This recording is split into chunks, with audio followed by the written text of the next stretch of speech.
everybody. It's the Cryptid Huntress. I'm Jessica Jones. Welcome in to the show tonight. Oh my gosh, I feel like I'm a little bit blurry. It's really hot in here. I'm wondering if that's the humidity. But anyways, I hope everybody's having a wonderful day, a wonderful night, wonderful morning, wherever you are in this world. I know we have a very international audience, and I wanted to welcome you all in tonight. We have a fantastic show. I do have my good friends Gerald and Jane Fountain here of Midwest Night Watchers, and we have a couple of really impressive remote viewing targets to go over tonight. One of them is one that we've been talking about on the show for the past week now, and the other one is a very interesting cryptid out of New Hampshire up in the upper tip of the Appalachian Mountains. It's called the Wood Devil. Okay, so, and it's obviously not just one. There's several of them. There's a bunch of them. And we're going to get into the history of those tonight and modern day sightings and all of that. It's going to be a good time, y'all. So buckle up, buttercups, I like to say, and get ready for this wild ride that we're going to go on tonight. Of course, the one that we've been talking about this week is that Bigfoot body out of the Adirondacks, allegedly. This fella found a Bigfoot body. He's putting it in a museum. He's putting the body in a museum, and I've got the reports of everybody on my field research teams and everything. We're going to talk about all that tonight, y'all. And then we got some remote viewing data to go over with that body as well. And so it's pretty wild, to say the least. I don't know who in here believes that's a real Bigfoot. Raise your hand.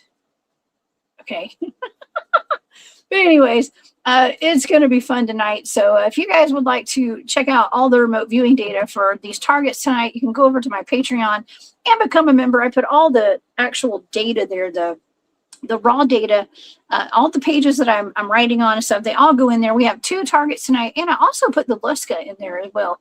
That was a target that Barry gave me that we discussed on Monday. And so you guys can go check that out too. It's all on my Patreon. Thank you guys so much for all your support for that. If you guys want to check out all of my shows and all the stuff I'm up to right now, y'all go over to my website, thecryptidhuntress.com. You can find all of my shows, my calendar of events. I do have several events. One of them is posted at the moment, but I have a bunch of them I have not posted yet. But I'll be all out. If you guys want to see me, I do public appearances and stuff, talking about all my research. Okay, so thank you guys so much for all your support. I also have an Etsy shop if you guys are interested in checking that out as well. Okay. All right. Well, I guess now is as good a time as any to get into our show tonight. All right. So I'm going to say Coos. It looks like Coos. Okay. But down here in the South, we don't pronounce anything right. Okay. But the Coos County Wood Devil is one of New England's most intriguing cryptids on the northern region of New Hampshire. Dense forests, cold rivers, and super cold, long winters seem to stretch across those mountains up into Canada, actually. In the 19th century, this remote wilderness was almost unreachable except for through logging camps and some scattered settlements. The people who lived there encountered creatures that they called wood devils. They are described as 7 to 8 foot tall, gaunt, gray-haired humanoids covered in hair, and it was taller than any man that was known to be in that area at the time. Its shoulders are narrow, and it had muscles, and its arms hung lower than it seemed to be natural. And the creature did not charge or threaten people. It simply watched people. Now, hikers and residents in the area claim to have encountered the wood devils in recent times. They seem to be similar to Bigfoot, but nobody knows exactly what these things are. They're often camouflaged as trees, and they take off at inhuman speeds whenever they are seen. According to the Bigfoot Field Researchers Organization, if a wood devil can't find a tree to hide behind, it freezes like a statue. Now, what exactly is this wood devil? I've got some remote viewing data on this. We're going to go over that tonight with Jane and Gerald Fountain of Midwest Night Watchers. And we also are going to discuss the remote viewing data of Dax. That's the name given to this alleged real Bigfoot body that was found in the Adirondacks back in, I think it was August of 2024, almost exactly 2 years ago. And we're going to get into the history behind that as well, and the DNA evidence that this guy is claiming to have. And we're going to get into the DNA. We're going to get the DNA. We're going to get into the RV data on that. And of course, Jane and Gerald Fountain have a wonderful YouTube channel. It is called Midwest Night Watchers, and you can find them on Rumble. You can find them on Facebook, all over the place. And of course, subscribe to Chiro Sounds as well. And please help me welcome to the show. Let's pull up Miss Jane first. Hey, Jane. Thank you for being here. Hi, y'all. It's hot here in Central Illinois. Here too. I'm looking for my fan now. Where's my fan at? Oh, Hey, Jane. today was bad. It's been rough. It has been. And also, we got Gerald here as well. Hey, Gerald. Hello. Wait, is that Gerald? You look different, Gerald. Yeah. What's different about you? Who is he? Who is Body this? snatcher. Is it your clone? I'm just kidding. I see you changed your name. Jessica. Oh, that's cute, Jesse Jessica. K. Jessie K. Jessica. I don't know how that happened. I don't know how that happened. I didn't mean to do that. And right now, it's too late to change that. But thank you, Gerald, for pointing that out. Jessie K. Jessie K. That will become a new nickname, I'm sure. Okay. But yeah, thank you guys so much for being here. I know it is hot. It's been a scorcher here in Georgia this week. And tonight as well. I thought that maybe my camera had a little bit of humidity on it tonight. And I don't know. It probably does. It probably does. But are y'all doing great? How have y'all been? Staying inside, we're fine. My tablet said 104 this afternoon for the heat index. Just miserable. And I have a question for you. Mm-hmm. We might have to do a GoFundMe for you because there's not one can of Vienna sausages behind you anymore. There's one can, actually. One? Yes. You need more than that. I think everyone needs to start sending you Vienna sausages, Viennese, whatever you want. No, please don't. Please do. Don't do that. Please don't do that. I have one. And that's enough. My son keeps eating them, Jane. That's why he has a stomach ache today. My son has been sick. Okay.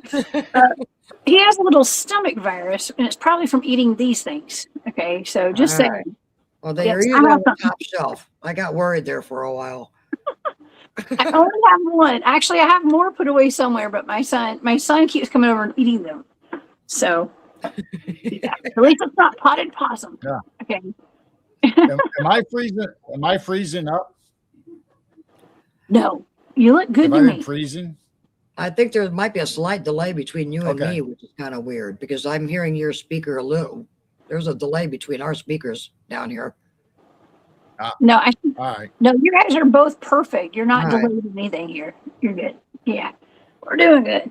I know. Okay. I have a show called A Glitch in the Matrix because everything gets glitchy, don't it? Yeah. Yeah, it does. Well, tonight we're not glitchy. You guys are perfect.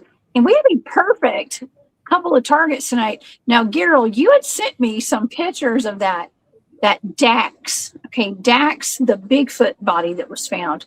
And I have those pictures to pull up tonight, of course. And we're going to get into that target in just a little bit. But what do you guys think about that target? Not about the target. What do you think about the Bigfoot? Do you think this could be a real Bigfoot? I'm not buying it. I don't think so. Mm-mm. Gut feeling says no. It looks like what I would imagine a Bigfoot would look like, but then when you calculate the weight and the height, it doesn't make sense. Yeah, I'm questioning the weight. Yeah. I'm just questioning it all. Oops. Now you are froze. Uh-oh, she really did say oops. I did. Yeah, I I'm wasn't back. sure if it was me or I'm back. her Sorry. earlier freezing up. It's me. Am I back? All right. Okay. Sorry, Yeah, y'all. I mean, I'm yeah. back. kind of. So am I kind of back? Am I back now? Yeah, you are. I think Gerald's freezing up now. My All right. goodness, something's going on tonight. There is something weird going on tonight, y'all. Yeah, There's his something speaker's weird. way behind also. There's a delay with his computer tonight. This is for entertainment purposes only, folks. This means it's going to be a good show tonight. Okay, it's going to be a great show tonight. But that's just what happens sometimes, and We'll just go with it. we'll just go with the flow. But yeah, it's but I have questions about that as well. Yeah. You know, anybody that claims to have a Bigfoot body and they put it in a museum, I have a lot of questions. You know, we also had that whole incident with the whole James Franco thing we talked about this week, where he claims to have an alien in his garage. That's weird as well, right? And I've been wondering what exactly is going on in that world. I think it's all publicity. Now, I'm not saying the one in the Adirondacks is all for publicity, but I don't know. It might be, could be. It's very unusual. Any time somebody has an alien or Bigfoot, it's usually fake. It's usually fake. Yeah, we had. I think Franco might have a movie coming out with an alien. I'm just wondering if that's going to pop up eventually. Mm-hmm. I was going to say, we just had Carl Supp on last Sunday, and he made a good point. He is 6'5", 250 pounds. This Bigfoot is 8 feet, only 300 pounds. He would be skinnier than a rail. Yeah. So that doesn't match up. Oh, yeah. Well, Tyler thinks that James Franco is trolling. I do too. Actually, Barry told me that James Franco used to be on General Hospital. That's Barry's favorite soap opera. Oh no! And he said that James Franco played a painter on that show, and he was kind of crazy. Okay, and so he's kind of like, I guess maybe he's playing a role, maybe going back to that character or something. And so, anyways, it's to be continued on that one. I did not remote view that. I know it's been requested, but it has not been given to me as a remote viewing target. And I don't really want to give that to my team Right. too much because it's kind of crazy, you know what I mean? But I don't know. I could get that done to my team. But however, I did take a consensus of everyone on my Bigfoot field research teams about this Adirondack Bigfoot, and we're going to talk about that later tonight as well.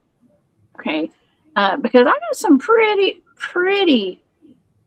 talent. I'm going to say talented and just really great field researchers on my teams. People who've been doing this for a long time, who have been there for all of the hoaxes. Okay, and for all of the Bigfoot bodies that have been found in the past. Some of them have actually seen some of these Bigfoot bodies that were found in the past, and they were fake. Okay, and so I have their opinions on this to go over tonight. But yeah, so that's going to be interesting. So And how many people do you know that's ever been on all the evening news, talk shows, all the social media? He's got his name out there so much that regardless if it's fake or real, he's going to be tied with this forever. And plus now he's making money. well, I guess it doesn't, honestly, in the days of social media that we have right now and TikTok and everything, I mean, everybody wants for 15 minutes. So I'm not saying this is fake by any means, like we were saying yesterday with LIB Mike.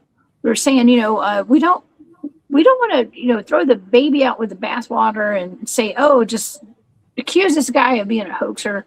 You know what I mean? And so that's why this has been remote viewed. Okay.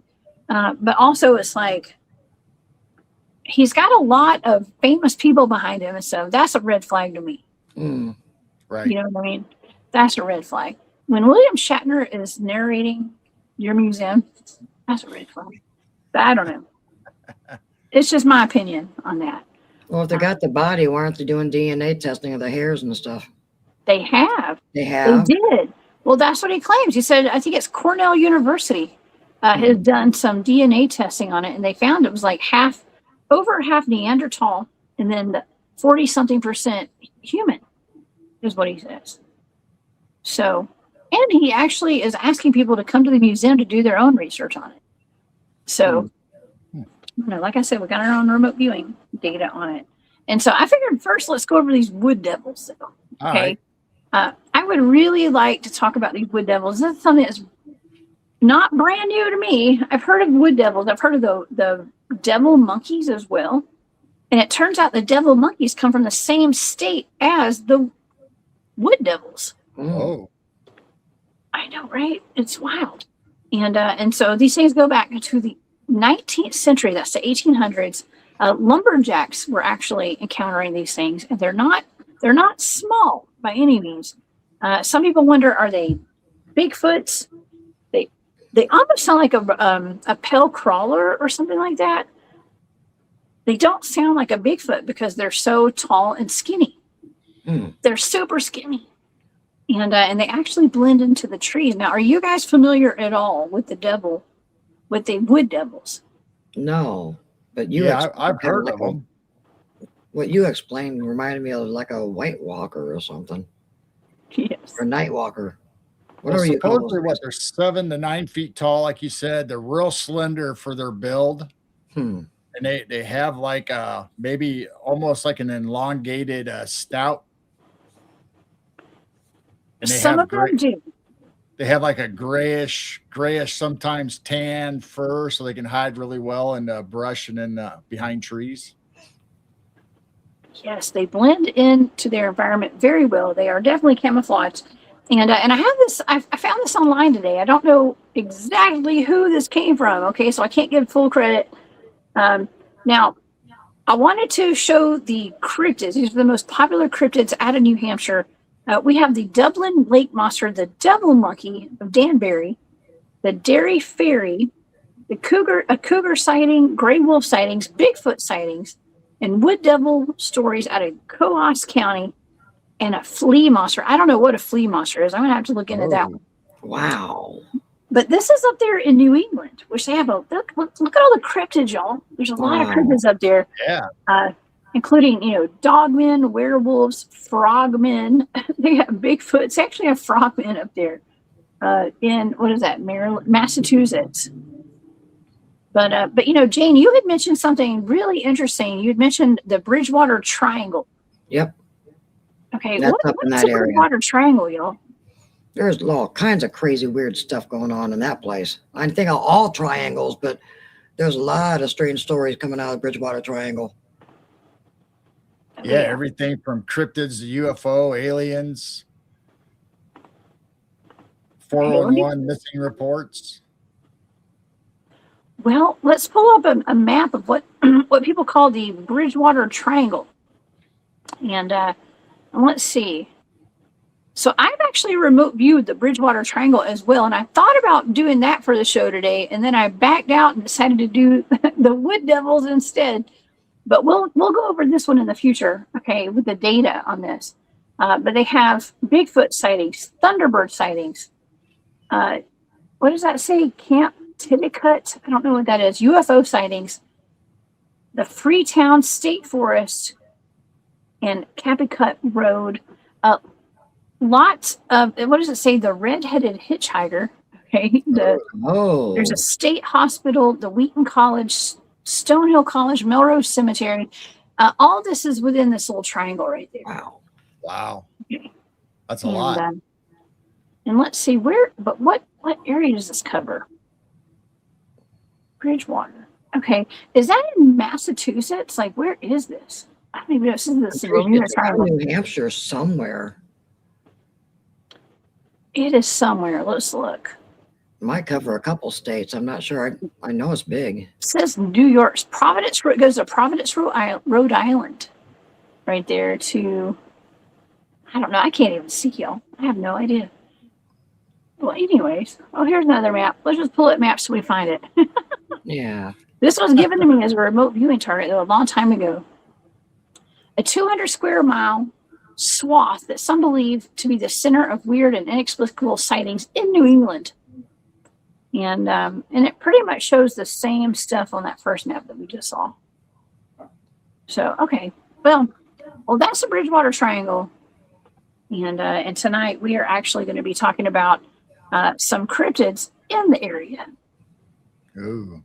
And we'll go over that later. Now, I did also find an interesting map that someone I found this online too. Okay, I don't know where this came from either, but this is, let's see, this is New Hampshire, and this is I'm going to show the state for people who are not familiar with the United States. But the Wood Devils are up in the northern area of New Hampshire. The devil monkeys are mostly found down in the southern part of New Hampshire. Wow. There's the lake monster. And to my surprise, I did not realize that Betty and Barney Hill had their abduction in New Hampshire, y'all. I didn't know that Wow. either until I just read that. I had no idea. Wow. For some reason, I thought it was out west. Oh. I don't know what I thought. I didn't even know. I've not really done a deep dive into their abduction, I guess. So I didn't know that it's right there in the middle of New Hampshire. Now, New Hampshire is a very small state. I mean, it is tiny compared to Georgia, where I live. But it's actually, we just talked about New York on the show yesterday, and the Adirondack Mountains and the Catskills. And it's actually on the northern end of New York. And Vermont sits against New York, and then New Hampshire is beside Vermont. And then we have Maine. It all borders on Canada right there. Okay, so there's that. And you know what's up in the New England states? We hear a lot about the Windigo, right? Mhm. Oh, right. Yeah, Windigo. They say that it's really cold up there. A lot of, it's very mountainous. It's actually very beautiful out that way. But a lot of mountains and very remote. Okay, and so it's a perfect place for cryptids to hide. And other entities. A lot of forests. A lot of forest. Absolutely. Okay, let's see. Actually, let me pull up a picture. We can look at the mountains out there and stuff. Let me pull this picture up on my screen so the audience can get an idea of what we're talking about, what we're working with here. Okay. And so it's absolutely beautiful. Snow-capped mountains and all that. I think this is the very northern tip of the Appalachians. Ah, beautiful. As a matter of fact. I mean, look at that. That's gorgeous. beautiful. Super pretty. I would like to go visit sometimes. And go look for the strange cryptid that we're going to be talking about tonight. This cryptid actually looks kind of like a gigantic lemur, if you ask me. Some people think it's a Bigfoot. It almost looks like a pale crawler as well. And so we're going to get to the bottom of what this thing is tonight on the show. At least I hope we can. We're going to try. We're going to try our best. Okay. Well, I guess let's get into the history of where this thing came from. And I want to show some pictures. Of course, this is my artwork, my AI, y'all. I do use AI from time to time to make the thumbnails. This is kind of what people describe right here. It's almost, Wow. It's dark. It blends into the trees. Some people report it as looking like something gray. This is wow. This is a drawing that an eyewitness had of it, which might be the most creepy thing I've ever seen somebody draw. Sure is happy. That is creepy. It's creepy. You know what that reminds me of? It actually reminds me of a lemur. Or I think it's like a lemur. And so let me see if I can find this. He's happy. He's got a wide smile. He does. Well, actually, you know what it reminds me of? Is that what is that movie from where they have the lemur on there? I can't remember the name of that movie. It's like a cartoon. They have a lemur. It looks just like that to me. And let's see. Oh, yeah, with the penguins. Something zoo. Madagascar. I think it's Madagascar. Madagascar, yeah. Oh, yeah. Yes. So I don't think this is like a. I don't think that this is a lemur. Okay, but that's kind of the way they're describing it, and that's a very strange picture right there. Mm-hmm. Well, That the drawing face that is they can pull similar. up. It kind of is. Wow. Kind of not. If it had That's ears on it. creepy. Y'all, I'd rather run into a Bigfoot or a dogman out there, to be honest with you. I really would. Yeah, little animals will rip you apart. Yes. Oh my gosh. Okay, well, let's get into the history of this because this is in the far northern part of New Hampshire in Coos County. Coos County. It's a land of dense forests, cold rivers, and long, cold winters up there. And it was remote back in the 19th century. It's still remote today.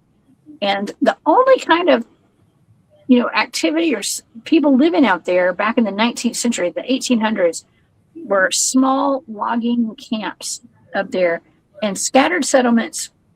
And beyond that was all wilderness. Like above, I showed you guys the map of like Canada being right above there in the north. It was all wilderness in that area. So guys were coming in. They were lumberjacks. Okay, lumberjacking, I guess that's what you call it, was like foresting. I guess that was a big business. Okay, and that was the main business up there back in the 1800s. And one winter cold night, some loggers were hanging out in their cabin, somebody's cabin. They had a fire going, and one of the guys, I think it was Samuel Dyer, decided that he had seen. He decided to tell his friends what he had seen that day while he was checking some traps near the tree line. He said he noticed a large footprint or large footprints in the snow that didn't match any animal that he had ever seen before. He said they were long and narrow, spaced as though made by a tall figure that was walking upright, a humanoid. And so he followed them for a good distance. And that's when he saw some movement between the two pine trees that he was looking at. He was a shape. He said it was taller than any man that was in the camp. So it was definitely nobody that he knew. He said the shoulders were narrow. It had dark hair covering its body. And that's how these things are actually described the most, are having gray hair. Okay. Not being black, like black hair, but like gray or dark gray hair. And they said that the arms hung a lot lower than were normal for a human. And he said that it did not charge him, and it didn't feel like it was threatening either. It was simply watching him. Okay, so he described it having reflective eyes, okay, not self-illuminating eye glow like we've been talking about lately, but reflective eyes, and that was catching the light in like the sunset, he said. And he said that it made no noise, and it turned around and it went back into the woods. And that was the only sighting that he had, he said. Okay, so I wanted to make a note. The wood devils have never been described as being violent or trying to eat people. Okay, and there's a lot of things out there that will eat you, but these things have never wanted to eat anybody. I mean, with a face like that, I can't imagine them wanting to eat anybody. Well, I wonder why somebody named it Devil then. Right. That's not nice calling him Devil. If The he's devil. Well, that's actually kind of the go-to for like boogers and any kind of area where there are Bigfoots and other kind of cryptids like that. Devil's Holler, Devil's Backbone. It's pretty commonplace. Devils or boogers. I don't know. Do you rather be called a devil or a booger? Right. I don't know. I mean, when you're out in the 13 colonies, when the 1700s, you had Puritans, and they came across, so they were pretty well based in Christianity. So what else would you call something that's creepy or unknown? You'd probably call them a devil. Yeah. Well, it's beyond comprehension. These people had never seen anything like that before, and so I guess that's where they got the name from. Matt Paxmas, thank you for that super sticker. It says show Jessica some love by hitting the like button, subscribing, leaving a comment, sharing with friends. Thank you, Mad Paxmas. That is so sweet of you. I appreciate you so much. Whoop whoop, Mad Pax. Yeah, thank you. Okay, well, let's go to the second account. We have another account. Actually, we have there were a bunch of accounts that happened after that because the word spread over Coos County, and then townspeople began coming up with their own encounters, saying that they had also seen those things. And they said that actually they felt like they were being watched all the time. Anytime people would go out in the woods in this area, they felt like they were being watched. Now, that's kind of typical even today. They said that branches would snap lightly in the distance and footsteps would echo where there was nobody walking. And that's very much considered kind of tied to Bigfoot behavior as well. But people were saying that they thought maybe it was some kind of a Bigfoot or some kind of unknown animal. They didn't know, but they knew there was something out in them woods. And of course, the newspapers occasionally covered it as well. And so they were reporting the sightings. And every single time they would report in the newspaper about some kind of weird, strange animal that was being seen out there, they said every time it was tall, covered in hair, silent, and elusive. Okay, so all right, so another account came in. It was a hunter, and he was scouting on the Androscoggin River. Okay, the Androscoggin, and he appeared to be. Okay, he said he saw a wood devil. What he was doing, he was driving. He was in his boat. He said that he saw this thing that was like crouched down by the water, and it was drinking water. It looked like it was drinking water out of the river, and so when he cocked his rifle like that, the creature lifted its head and it stared at him. He said there was intelligence in its gaze. He said it was not animal. He said it was not an animal, but it was also not a human, is what he said. It was something in between. And he said the creature stood fully upright, stepped into the tree line, and he lowered his rifle and he did not shoot the thing. And so, as decades went by, nothing else was really reported after that. But of course, the folklore began. People talked about it all the time. And to me, it sounds like a Bigfoot that guy saw. But some people think that it could have been like what they were seeing were like skinny bears that were walking upright. Oh.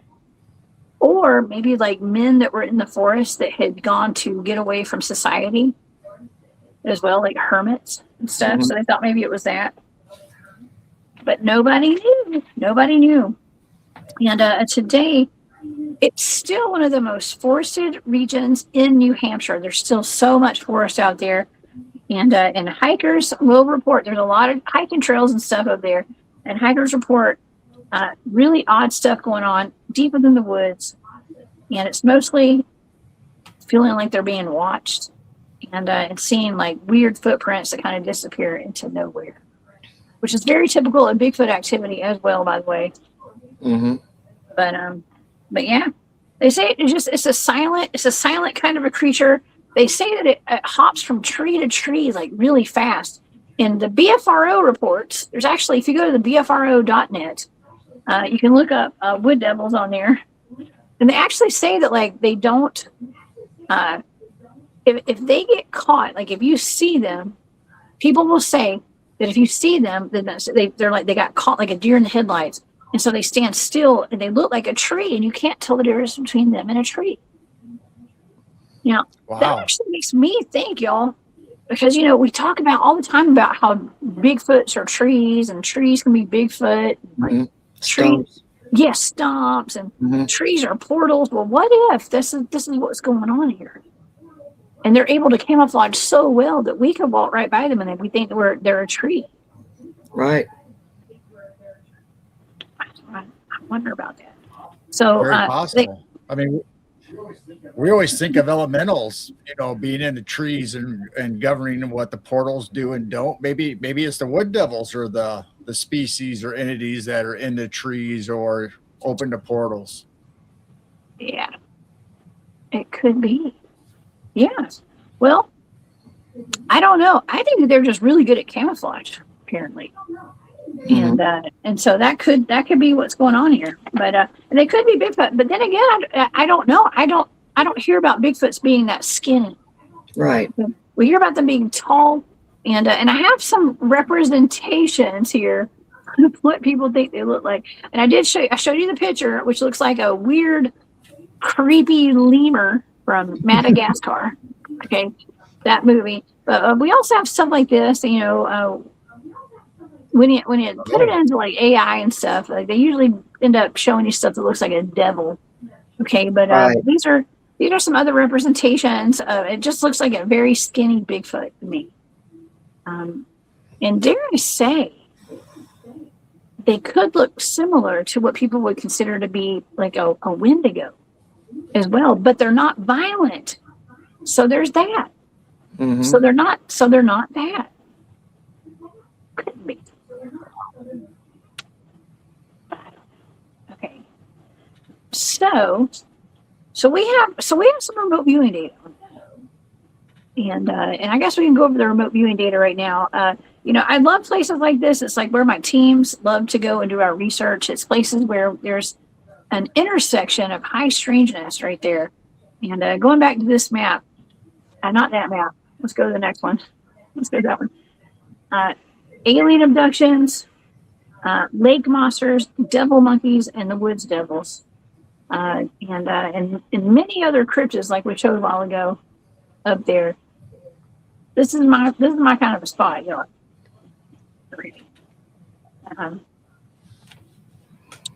But anyways, let's get into the remote viewing data for this one. I really want to get to that Bigfoot.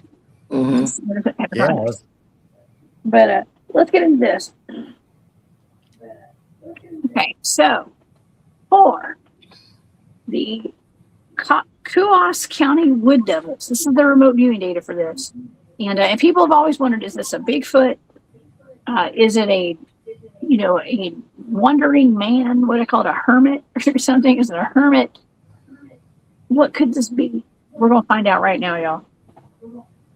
Okay, so for the sensory data for this target, some of the sensory data is regret, rescued, sad, watching, waiting, beautiful, natural, and restricted.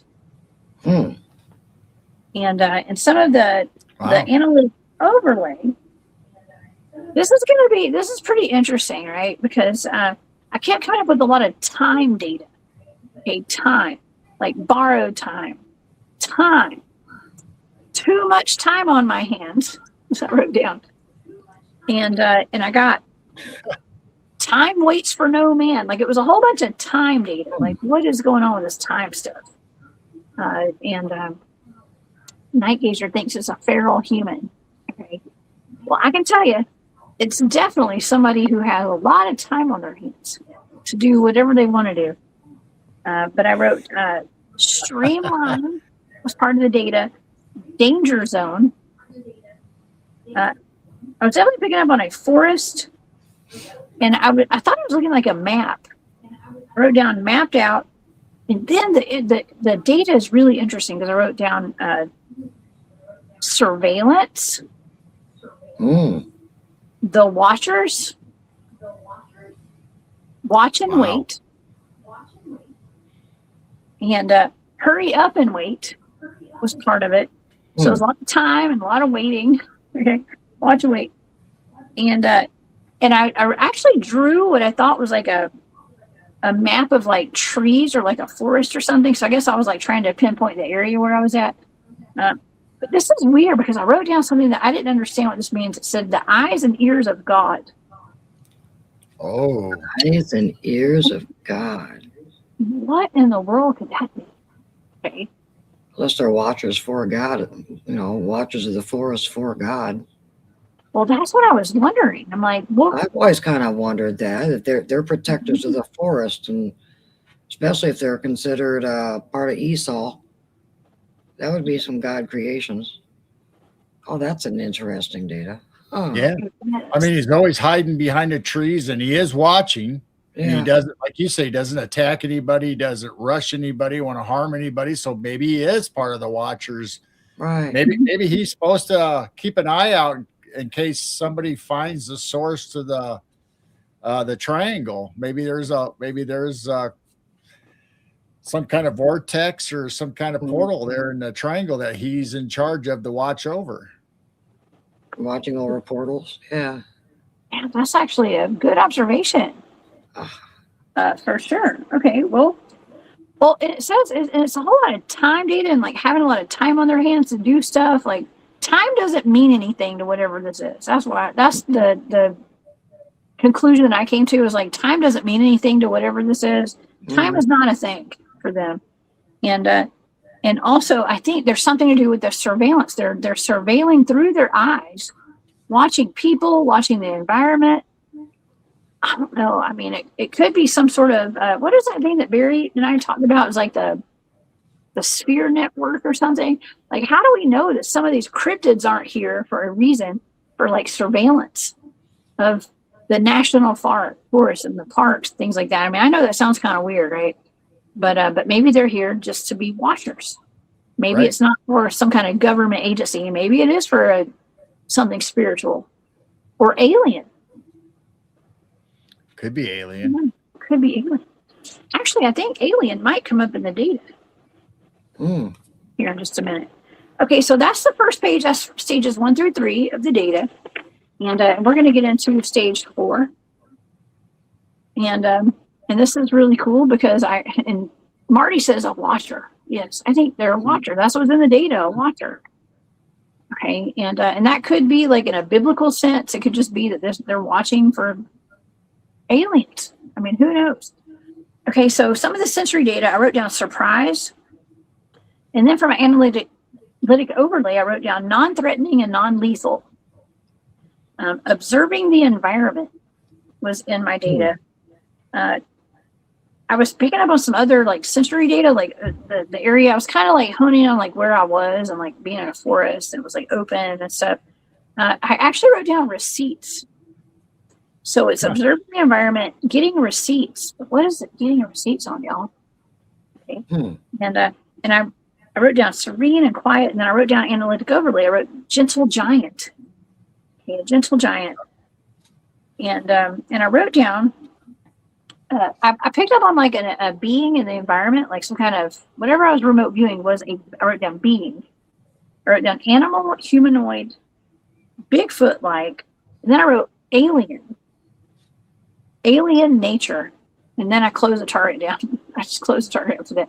I was picking up on an alien, like something that was alien, like not even. I guess that means like not of this planet, or like this density or whatever. It's definitely something alien that I was picking up on. But I don't know, because I also was picking up on something animal or humanoid, but it was an alien. Huh. Yeah. Wow. So I don't know. Maybe I didn't pick up. I actually wrote down Bigfoot like, but it's not. That's what I wrote down. It's not a Bigfoot. Not a Bigfoot, but it's definitely alien and alien. It says alien nature. Maybe that meant like alien in nature. You know, so. Well, you know, as far as we're concerned, it doesn't belong. I mean, we would think it's an alien as far as not being accustomed to it in our area if it would show up out of our woods, because we don't usually see stuff like that. So maybe in that area that would also be considered an alien not belonging in the woods, but doesn't mean it necessarily came from another planet, but just strange for the area. Yes.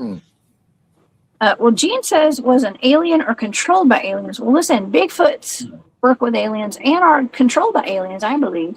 Sometimes, maybe not all of them, but as far as my team goes, my research team, what we have found through remote viewing and other outlets of our research, boots on the ground, we've seen I don't want to say like a pattern, but there are cases where there are Bigfoots in the environment that are working with the ET out there in the woods.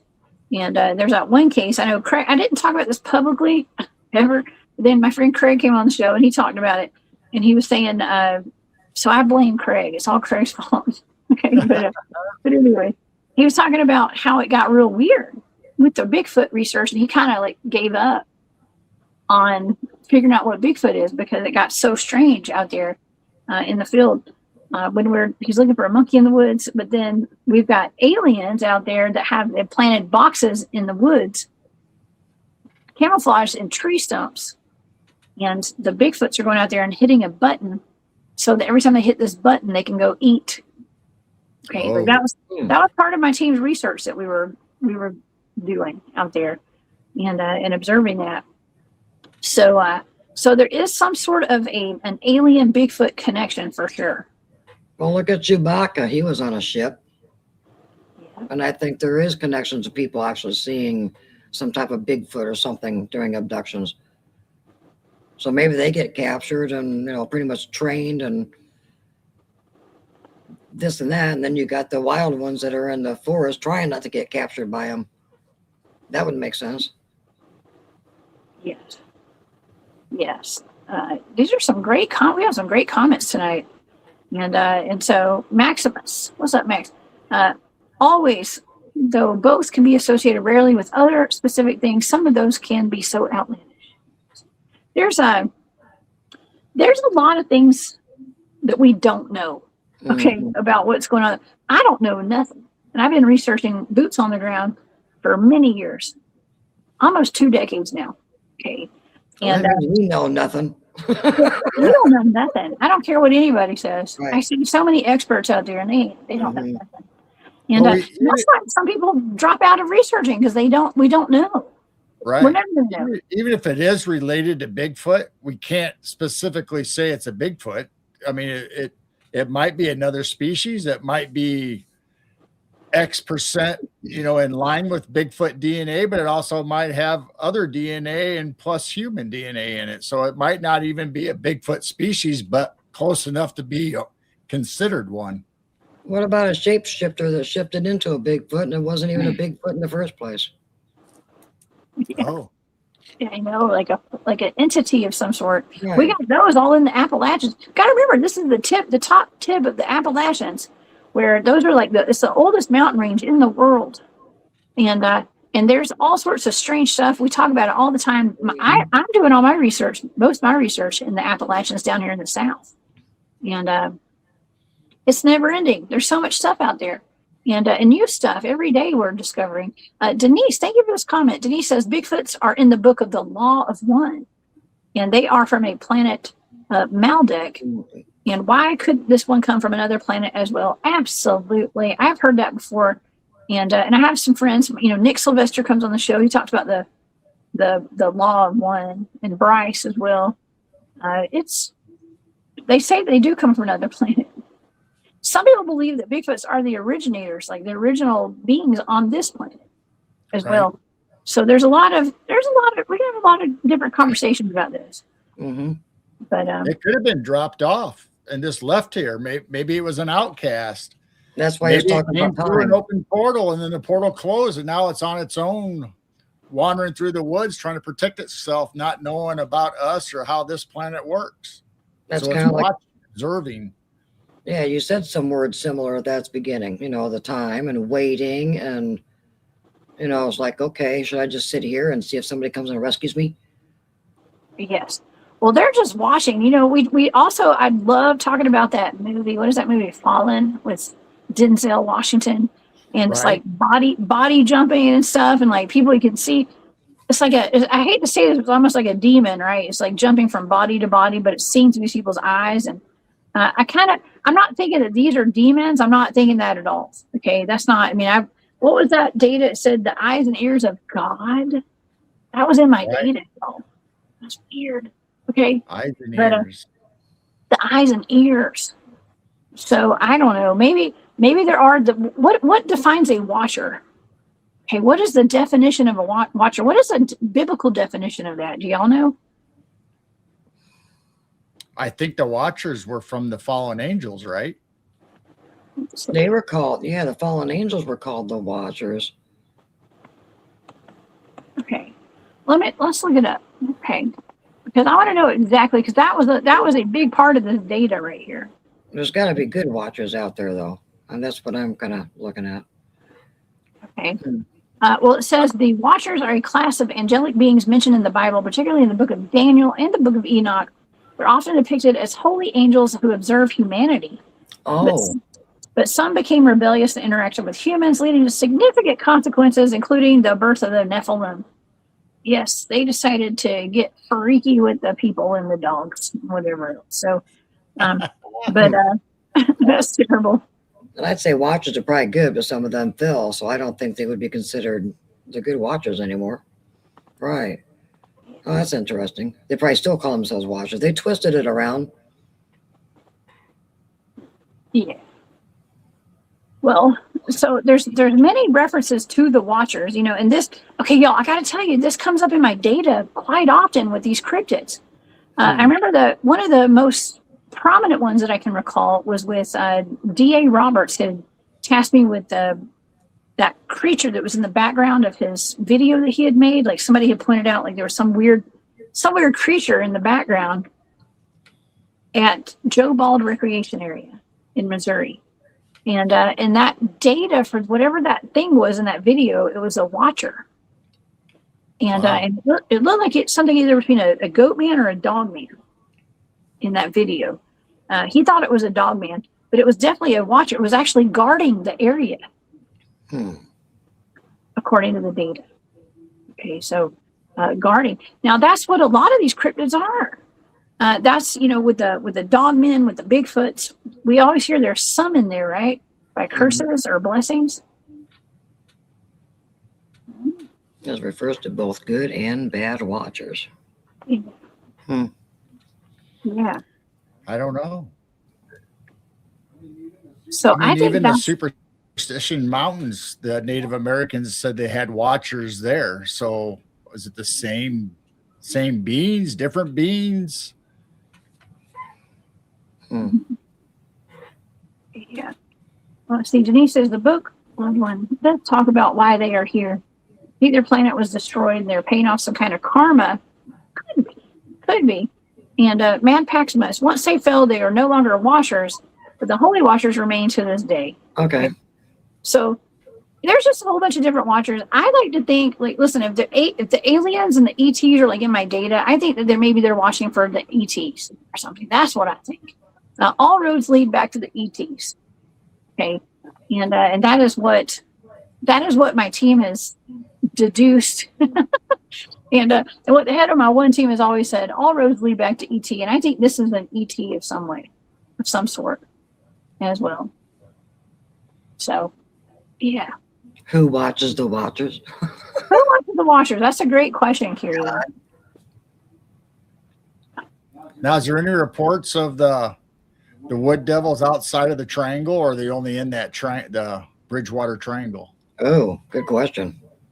I heard that they're all in the region. They're everywhere, but they're concentrated mostly up in northern New Hampshire. Okay. So they're all over the place, around the area, but they're mostly there. And like I said, people are still reporting them to this day. They sound like they're super skinny. Okay, very much unlike a Bigfoot. However, there are some Bigfoots who are skinny, but these sound way skinnier than Bigfoots. And I've never seen or heard about a Bigfoot looking anything like this. No. Right. And that friendly and smiling. Yes. Nobody's that happy in the woods. I know. I want to get a picture of this. He does have the clown Nephilim mouth, though. Oh, don't mention clown. You just ruined the poor little notice that? creature. Oh, Well, yeah. he has that wide smile. That's what the Yeah, clown, it does have the a clown Nephilim mouth. have. Oh, yeah. Well, here, I'm going to show this. This is what he looks like to me. It kind of looks like Aw. one of these. Kind of looks like that a little bit. Yeah, but You he know what I doesn't have a mean? tail, though, does he? No, it did not have a tail. Did not have a tail. But that's kind of what it looks like. If I'm not mistaken. So, well, I don't know. All I'm going to say is that through the remote viewing data, I do believe that this is some sort of an alien watcher of some sort. And that's what the data suggests. Okay, and in the end, it's just data. So I'm not claiming this is exactly what this thing is. I'm just saying that's what the data suggests. That it's some sort of a watcher. It's alien. It's not from here. and it's not a Bigfoot as well. It's something else. So, I mean, when people say they feel like they're being watched, I always feel like I'm being watched in the woods. Well, who's watching us through the eyes of these cryptids out there? It's a good question. Yeah. Oh, So, that is. I think it's a good question. Okay. Yeah. Well, and you know, that's a good point too. There are all different types of species of Bigfoot and Dogman. Thank you, DC Joey. And just like dogs, and this could be like a subspecies or something of a Bigfoot. Could be. Because it does sound like that, but also, yes, the Maybe hybrid it's experimental dogs. science. Well, okay, and Gerald, you had mentioned earlier today, before we went live, you mentioned that some reports actually have it looking like it has a snout on it as well. The woods devils. Yeah, that's what gave it the W look to it, because they said it kind of had antlers and maybe an end-long like a moose head almost snout. Yes. Well, okay. Well, up in that way, not too far from there, in the Adirondacks, which are about a state over, a tiny little bit, little ways over. My buddy Jeremiah Fountain had, I think it was his dad's friend, his dad's neighbor had encountered that. It's almost like a horse-headed humanoid out there, and he said it was white, like grayish white, just like how we're describing this tonight. Wow. I had remote viewed that for him years ago. I mean, it had been 4 years ago at least. And during that broadcast, my internet was cut. It was literally cut. I was the only house on my block that lost internet that night. That's for about an hour, and so it shut the show down. Whoa. And luckily Barry was still on the show, but it was almost like the consensus was like something did not want the information getting out to the public about that. Wow. Right. Yeah. Makes me wonder also if some of them have antlers, then they lose their antlers. It's kind of like our deer do during certain seasons. So what if that one picture is when they didn't have antlers, and other thing that Jeremiah, his dad, saw had the antlers? That's a good thought. I never thought of some of these creatures dropping their antlers like a deer and not having them. Shedding. That's a good point. Whoa. Yeah, shedding. Yeah. Yeah. Could be. I don't know. Well, you know, in the case of like that horse-headed humanoid up in the Adirondacks, I think that was some kind of experimental, you know, I don't want to say, dare I say government experiment, or some kind of, you know, agency experimenting, alien experiment. I mean, it was some kind of a chimera, I think. And that could be kind of what this is. I mean, I also, one of my ideograms. Okay, so we talk about ideograms. And I thought natural was on here. I guess natural was on the other one that I had. Okay. So maybe it's not natural. I don't know. I thought I had natural on there. That was my other target. Okay. But yeah, it just, to me, whatever this is, it did seem like it was organic, but maybe organic alien. Oh. That was what I concluded out of that. So some sort of an organic alien type of a creature. But I don't know. Military bases or labs are around that area. Oh, well, why don't we look at the Department of Energy's buildings? I do have that to pull up. Oh, the Department of Energy building. Now, I want to say this DOE's, and they do, most of them do, they do admit to having large ion colliders underneath them. Oh, there we go. And so here you can see, I think the closest one would be Brookhaven Labs. Now that's in New York. Yeah. So that's south of there. And Plum Island. And Plum Island. That's right. Well, Plum Island is where they do all the animal experimentation. And it might be responsible for some of the tick releases and stuff as well. Right. For entertainment purposes only. But yeah, it could have something to do with that. But there's not one there that they're showing on the map. But I don't know. A lot of strange animal-human hybrids and stuff coming out of that area.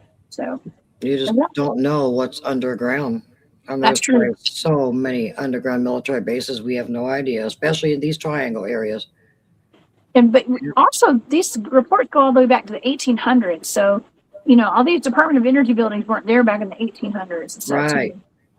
Too. So this would be it would indicate these are more natural of some sort. Right.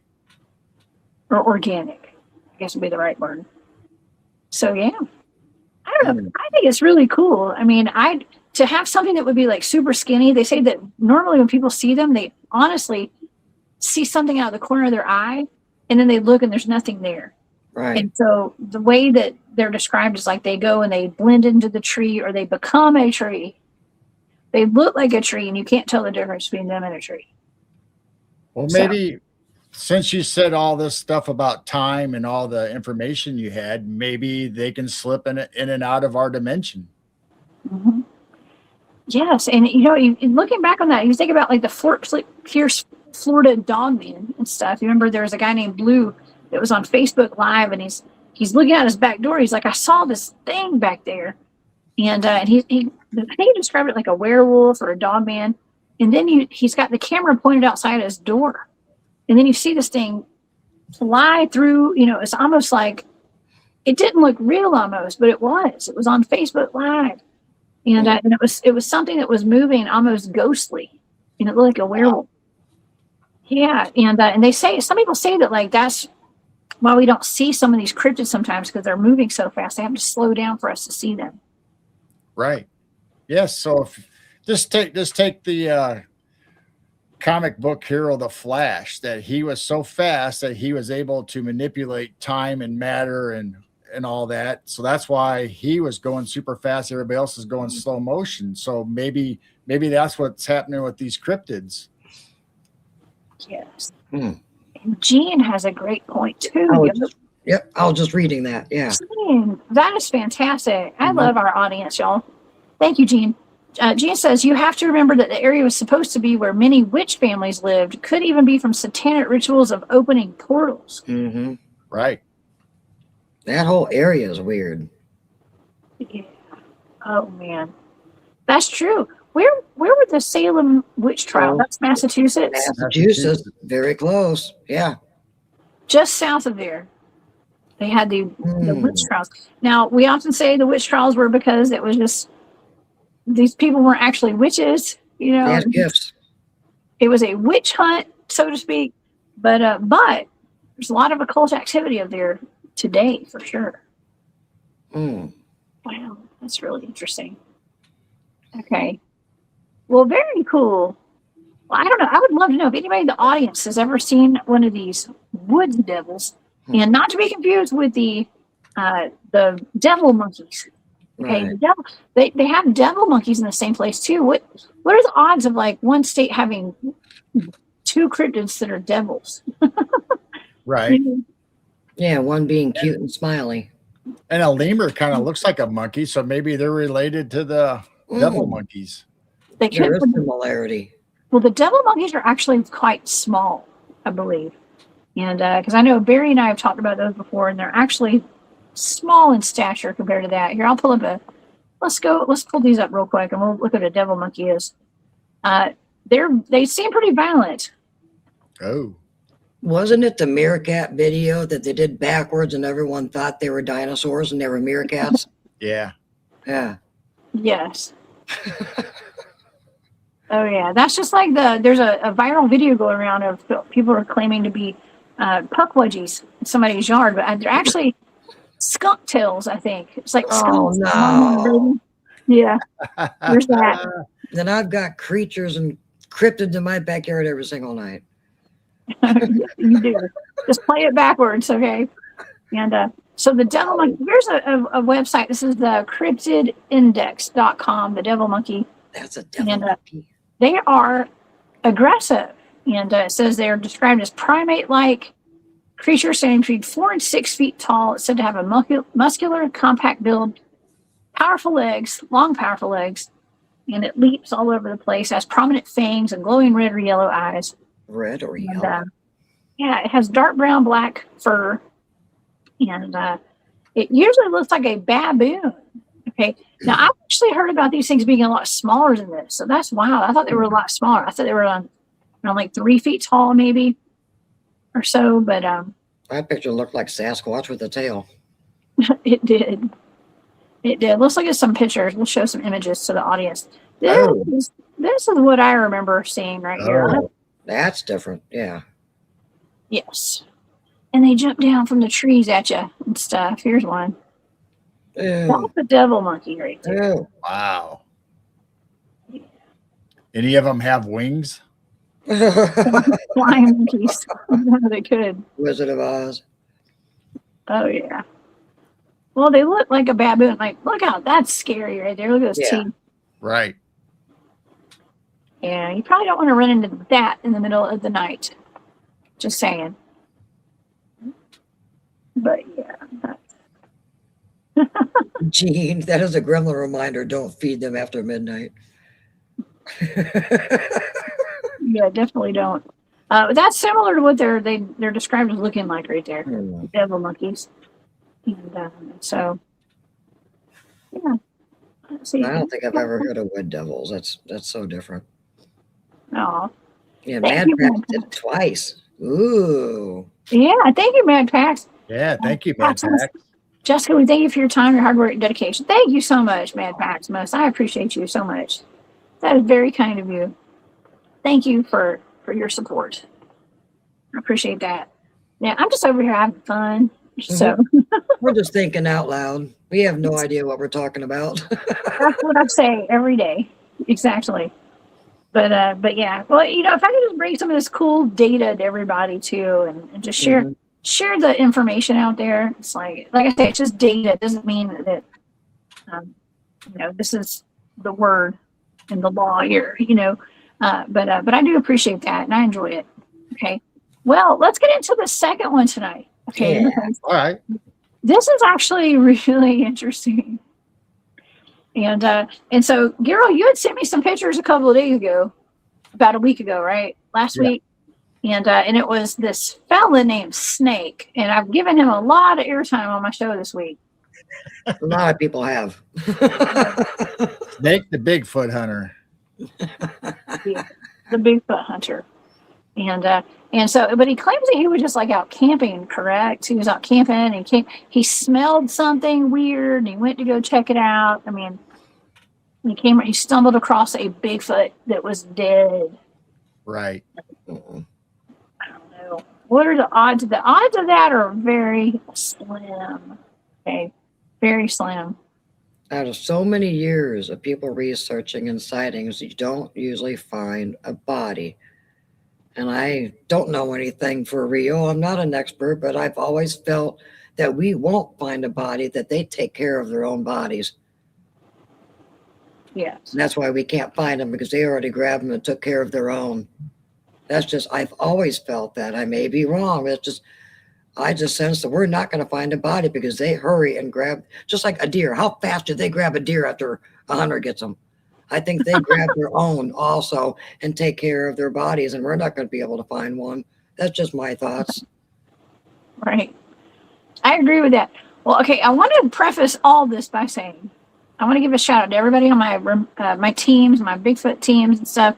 I did run this by a bunch of people over the past week or so, or at least over the past week. And that's right, Gene. They take care of their own. That's right. That's actually what Barry said on the show the other day. Yeah, he was like, I've always felt that. Yeah. They would never allow this to happen unless, I mean, even if they were kicked out of their tribe or their crew, their pod, they would not leave someone out there. Right. No, if they wanted to protect their clan, even if there's an outcast out there, you wouldn't want anybody to find them. Right. Because then they would know, okay, we have Bigfoot or, the wood monkeys or anything in the area. So they would obviously retrieve that body, even if they got kicked out or rejected from the clan, just so people wouldn't discover them. And even if they are possibly dimensional, or some of them are, we don't even find the buried ones here. No bones. Do they take them back their home interdimensionally? And they're buried there. We don't even find buried bones that could be a Sasquatch. Giants, yes, but we don't recall finding burial mounds of dead bodies.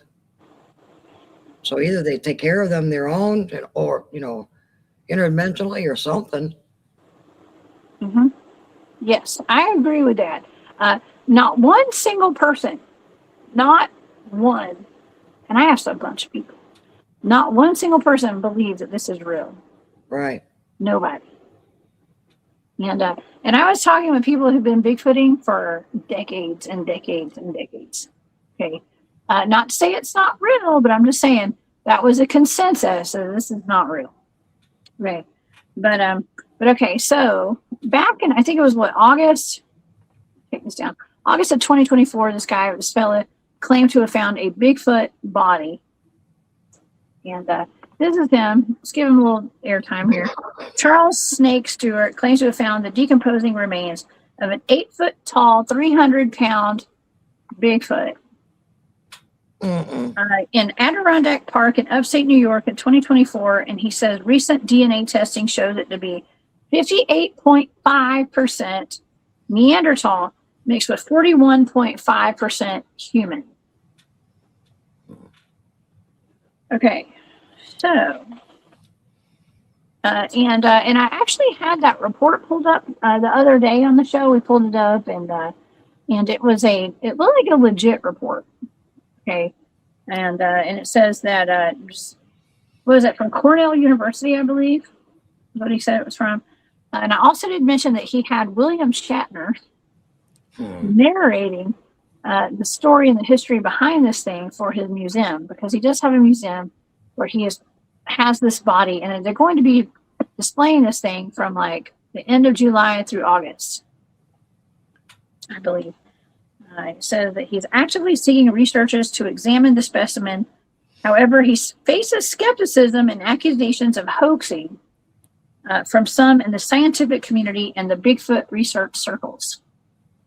And so the one thing that he keeps mentioning is the specimen has a reproductive bone like a whale, he says. Oh. No, not a whale, a polar bear. Sorry, I got that wrong. Polar bear. But it was a whale. It's a polar bear somewhere up in Alaska or something. Polar bear, suggesting a nomadic lifestyle for the creature. Oh, well. It was a polar bear. Okay, but that is just weird. Okay, that's just weird. I thought there was questions on the lab, or like a family member or somebody he knows did the DNA testing for him. So I didn't think it was a legit test. Oh, that'd be suspicious. Really? Well, even that picture, I think his chest was too hairy. I don't think Bigfoot has hairy chests. They're kind of, baldish up there. I don't know. Yeah. Patty kind of was. Okay. Yeah, that picture of him, he looked like a snake. I'm sorry. Oh my gosh. Well, this is the website right here, and this is the Bigfoot right here.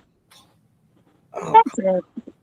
Yeah, and honestly, it kind of like my question is like, look, if this, and he's all over the news right now. That's why this is popular. He's all over the news, and he's making his rounds online, and with his Bigfoot body.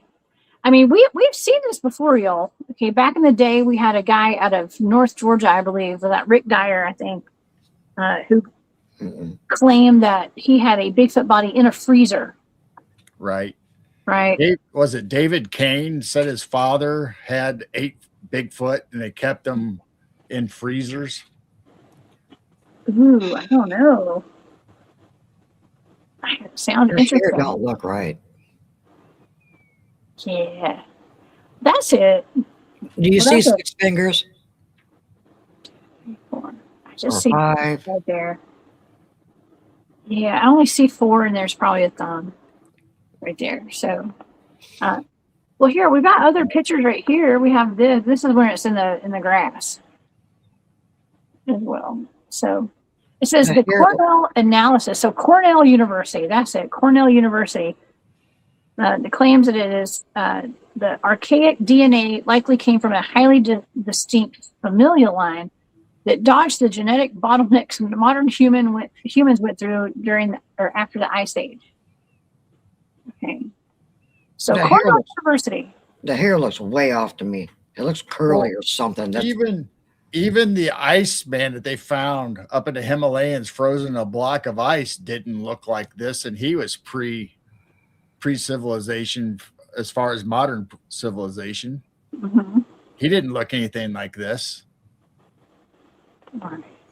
Well, it does. It looks a little waxy stuff, right? So, but I don't know. We do have some remote viewing data for this, and so I say let's check it out. Okay, all right, let's do it, and let's find out what this sucker is, if we can figure it out. Okay. And so it's called DAX. Oh, by the way, if we want to keep going on this website, let's look at this report real quick before we continue on. This is the actual report. You guys can go to bigfootsremains.com if you want to see this. It says, after reviewing the report analysis of the body in depth, this guy made several new hypotheses. And they say that it was 58.5% Neanderthal, Denisovian, and 41.5% human. And they said that it was obviously highly intelligent, and that they say that he developed a thick layered coat of hair to survive the brutal winters of the north. That grew into a staggering size with uncanny strength, helped him to cover vast distances during migration. He was an adaptable apex predator and omnivore, so he ate everything.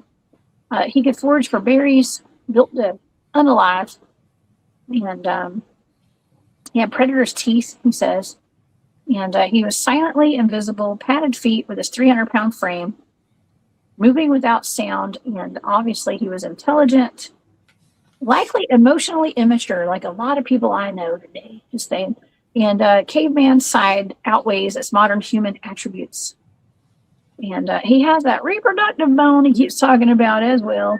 And, they don't create for family or love. It's he's an aggressive procreator, is what he's saying, basically. And this is the report, Cornell University. So, Gerald, that's interesting. You said that this was it's being claimed this might be a family member that did this for him. Well, I don't know how true it is. I thought I read it somewhere. Some of those pictures I sent you that it's under speculation that somebody close to his family, or so they're not sure how accurate this because they could have manipulated it for him. I don't know. Maybe it's a legit DNA test. I have no idea. I'm just telling you what I read. Yes. Okay. Well, I mean, it's pretty cool. You know, when they start throwing up these numbers and stuff, and it's got a little, look, it's got a, what is that called? A seal? Yeah. What do you call those people that do that? I can't remember. Notary? Notary? Yeah, it's got like a notary seal and all that on there. Okay. So this is all bigfootsremains.com, y'all. I want to reiterate that if you guys want to go check that out. It's got all the information here. It seems legit. But I don't know. Okay, so let's take this down, I guess. And let's get into the data, okay, for this one. Now, the actual body is the remote viewing target tonight. And so we're going to let the audience, you guys can make up your own mind, okay, with this data right here. So here's some of the sensory data. Absolute, driving, uploading, moving, confusing, balding, blowing, and angry. That was my remote. That was a sensory data for this target. Okay, and for the analytic overlay, driving force, meat suit was actually in my analytic overlay. Huh. Meat suit. Meat suit. But like, what is a meat suit though? I thought a meat suit was like human flesh, right? Right. So that's weird. Okay, so meat suit is in there. I was hearing, this is going to sound really weird, but I was hearing like an electric guitar playing. Okay, like electric guitar. I wrote down electric guitar sounds. That was Snake trying to learn to play guitar. No, he might be a rock star. Actually, rock star is in the data too, by the way. But okay, so I wrote down factory uploaded. I wrote down to catch a predator. To catch a predator. To catch a predator. Underneath that, I wrote Tyler Hansen. Okay, but I wrote down to catch a predator. Okay, and I also wrote down losing hair, blown up. Something that was blown up, suspicious. Okay, so I heard I was hearing a lot of talking when I was remote viewing. One of the things I heard was open up, and another thing I heard was dragged me to hell. Oh. I heard dragged me to hell. Yeah. And then I wrote down tell all. And then I wrote Tel Aviv too, because I couldn't understand what I was hearing. I was like, tell all. And then I wrote like looks like a t-shirt or something. Like that was my drawing. It was like a t-shirt. Okay, let's go to the next page. All right, so the next page, my analytic overlay went straight into cloning. Okay, so clones, clothed. So clones, clones, and clothed. And then I was picking up on like a radio or radio waves, and I wrote down alarmed. I kept hearing alarms going off. Oh. And I wrote down alarms going off, and I was hearing that KRS song is like, that's the sound of the police. It's like a whoop whoop, and I was hearing that, and I got really claustrophobic and feeling nauseated when I was remote viewing this, and I wrote down that something was guarded. Whatever this was, is guarded, and I wrote down kingdom and wild kingdom, and then on guard and stomped out. Huh. And that was when I ended the target right there. So I don't know. It just sounds really weird to me because I'm coming up with like data right here that sounds like a meat suit and stuff. I mean, I don't want to say go either way. Okay. Right. But I personally, knowing what this target is, I don't think this is real. That's my personal opinion. But the data is kind of iffy with that. Okay. Because it is talking about wild kingdoms. It didn't say wild animal kingdom, but like wild kingdom. Something there, but there were alarms going off when there are alarms going off in a remote viewing target, it usually means like pay attention. Like something's not right here. Okay, something's not right here. But what do you think about the clone data though? Like, what is up with that? Cloning data. Maybe that has something to do with like the DNA samples or something. Maybe. Cloning these creatures, yeah. Ooh, well, I speculated, right? But what would this guy have to do with any of that, though? You know what I mean? Well, you just did the body, not the guy, though, right? So. That's right. Yes, that's very true. I mean, maybe they are cloning these Bigfoots and stuff, and maybe this could be some kind of a clone that got out. You know, could be. I mean, clone is in the data. Okay, and like I like to say, this is just data. Okay. Right. I don't know. This seems highly suspicious to me. I'm not saying like you. I'm not saying it's fake. I'm not saying it's real. I don't know. It just seems suspicious, though. Yeah, it just seems suspicious. Yeah. I think we would have to have more facts or some more proof or something. Yes, exactly. Well, I think time will tell here. I mean, I literally don't believe this is a real Bigfoot. Okay, I really don't. But Gene says, what if the name of the police officers that said they shot Bigfoot and then was found to have lied and was fired and had one pick of one outside the tent? Now, Kalina in your chat was talking about the same guy. Was that Peter Kane, said his father came in possession of eight Bigfoot, but most of them were chopped up because they were so huge, and he kept them in individual freezers. And that was in 1953 when he had them.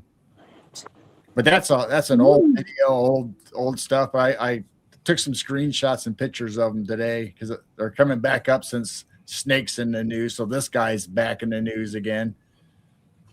Oh, wow. Well, that's interesting. Well, I don't know about the guy from the video. Well, there's that one guy that's online and I don't know his name, but I see him all over the place. He's like a comedian, and he claims to have Bigfoot heads in the freezer and stuff, and it may be the same guy. I think that's skits. I don't think that's real. Okay, now that may be the same person, it may not be. But he's got those Bigfoot heads and stuff that he shows online and stuff. Yeah, that might be Peter Kane that we're talking about. I think that's him. I thought that was all like, because he's a comedian, I think. Okay. Oh, okay. He's a content creator. I don't think that's real. But I don't know. Every time I saw him, people used to send me his videos all the time, and I was like, that guy's that's not real. And, yeah. Trying to see. Yeah. They protect their families. They will unalive to protect their families just like we would. Mm-hmm. Absolutely. Anybody would. And I just don't see that. I personally, okay, so that's the data, y'all. Ta-da. That's the data for that. Now, my personal information, or like my opinion is like, I just don't think that's a real Bigfoot. Right. But I don't know. I'm going to say 99% that's not a real Bigfoot. I agree. I agree. think we're going to find a body. Yeah. I mean, as many people that have been out in the woods hunting, searching, you would think they would have found another one before this guy, just based off of the smell. I mean, people always talk about, the musty smell, the wet dog smell, the sulfur smell, but a decomposing body smell that was so strong, you think somebody else would have found one before this guy. Yes. Exactly. And how does he get all these TV shows, man? A lot of people have a lot of great evidence, but they're not making all these big, Fox News and Newsmax and whatever. Right. And getting William Shatner to narrate right. for their museum. Yeah, who's paying that? Yeah, I'm just saying, like, there's people in this chat right now who have fantastic evidence, okay, of Bigfoot and Dogman and all that stuff. And, like, Fox News isn't reaching out to us. I mean, maybe he's got a good publicist. You know what I mean? Maybe he's got a lot of money behind him. I mean, to me, it just seems like a production. Maybe they got a new show or History Channel or Discovery show coming out, and that's why they're doing. I don't know. Yeah, I'm sure they probably do. I'm with Kirian says, well, they'd be cloning every damn thing else. Why? But that's not. I love that, Kirian. And yes, it is highly suspicious, Brooke. I agree with that. And Jerry Lynn says hair looks wrong. Yeah. Yes. It looks a little different, but I don't know. It looked like a labradoodle. Yeah. That did not look like Bigfoot hair. Yeah, that's not really the hair that I picture. Oh. I don't know. That's not really the hair I would picture a Bigfoot having, but who knows? Larry Luttrell says, hey, Larry. He says, 8 foot tall should weigh more than 300 pounds. It's fake as a petrified dinosaur turd sold at Walmart. I didn't know they sold dinosaur turds in Walmart. If they don't, they should. Because I don't know, people would probably buy them. For sure. Well, thank you, Larry. Yeah, I would say that too. 8 feet tall, 300 pounds. I'd be like, that would end up looking like a skinny wood devil. Okay. That's what that would look like. Right. At 8 feet tall. It would be like a really skinny basketball player. Not to give validity to this at all, but even humans that weigh that much, when they become sick or cancerous, they lose a lot of weight. So they don't look exactly like they would when they were healthy. So if this Bigfoot had a problem or some kind of health issue, then he passed away, maybe he was skinnier, but still maybe close to the same height. But I don't want to give any saying that that's what happened. Like the chat's saying, they're like 1,000 pounds or more for that height. Yeah. Not 300 pounds. Yeah. Gene, I didn't know that Rick Dyer was a cop. I guess I forgot about that. I didn't ever dive into that. Now the guys on my team did. I want to say that was like before I got into Bigfooting really deep. And but the guys on my team knew him, or they knew of him, and they were going to go see the specimen that he had, because we're in Georgia. I think this was in Georgia, if I'm not mistaken. And one of the guys that goes out with our team, he was, I'm not going to say who it was, but a friend of mine, he was actually really excited. He was going to go up there. They thought that this guy really had a Bigfoot in his freezer. And we have the guy who was going up there is actually like well trained in EMT stuff and like knows human bodies, knows Bigfoot bodies pretty much. He's been doing Bigfoot stuff for a while, and something alerted them that this was a hoax. I mean, it all alerted them right off the bat. There's probably a hoax, but like something before they all went up there, like something alerted them, let them know that the guy's full of crap. And so they ended up not going, and that kind of has always been the case for like stuff that's on my teams. And I'm only going to speak for myself here, but it has happened with some other people that I go out bigfooting with. It's like you want things so much to be real. You want so much for people to like be honest with us about this stuff. Right. You assume that like we're honest about our research. We assume everybody else is going to be honest too, but like that's not ever the case. It's really not. I'm not saying it's not ever the case, but when it comes to a Bigfoot body, it still hadn't happened. It hasn't happened.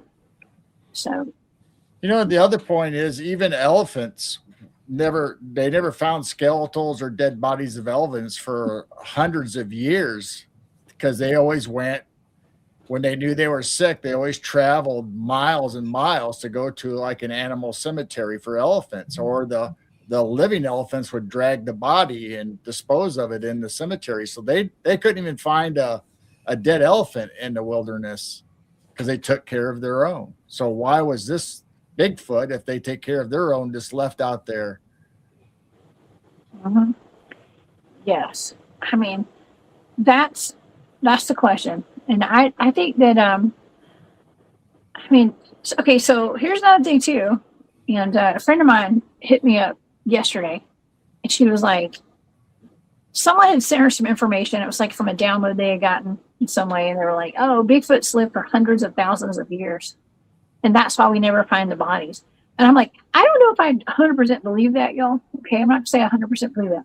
I'm not saying it's not real, but I'm just saying like they might have some kind of like interdimensional thing where when they die, maybe they do take their loved ones through a portal or change their density. Right. I don't know.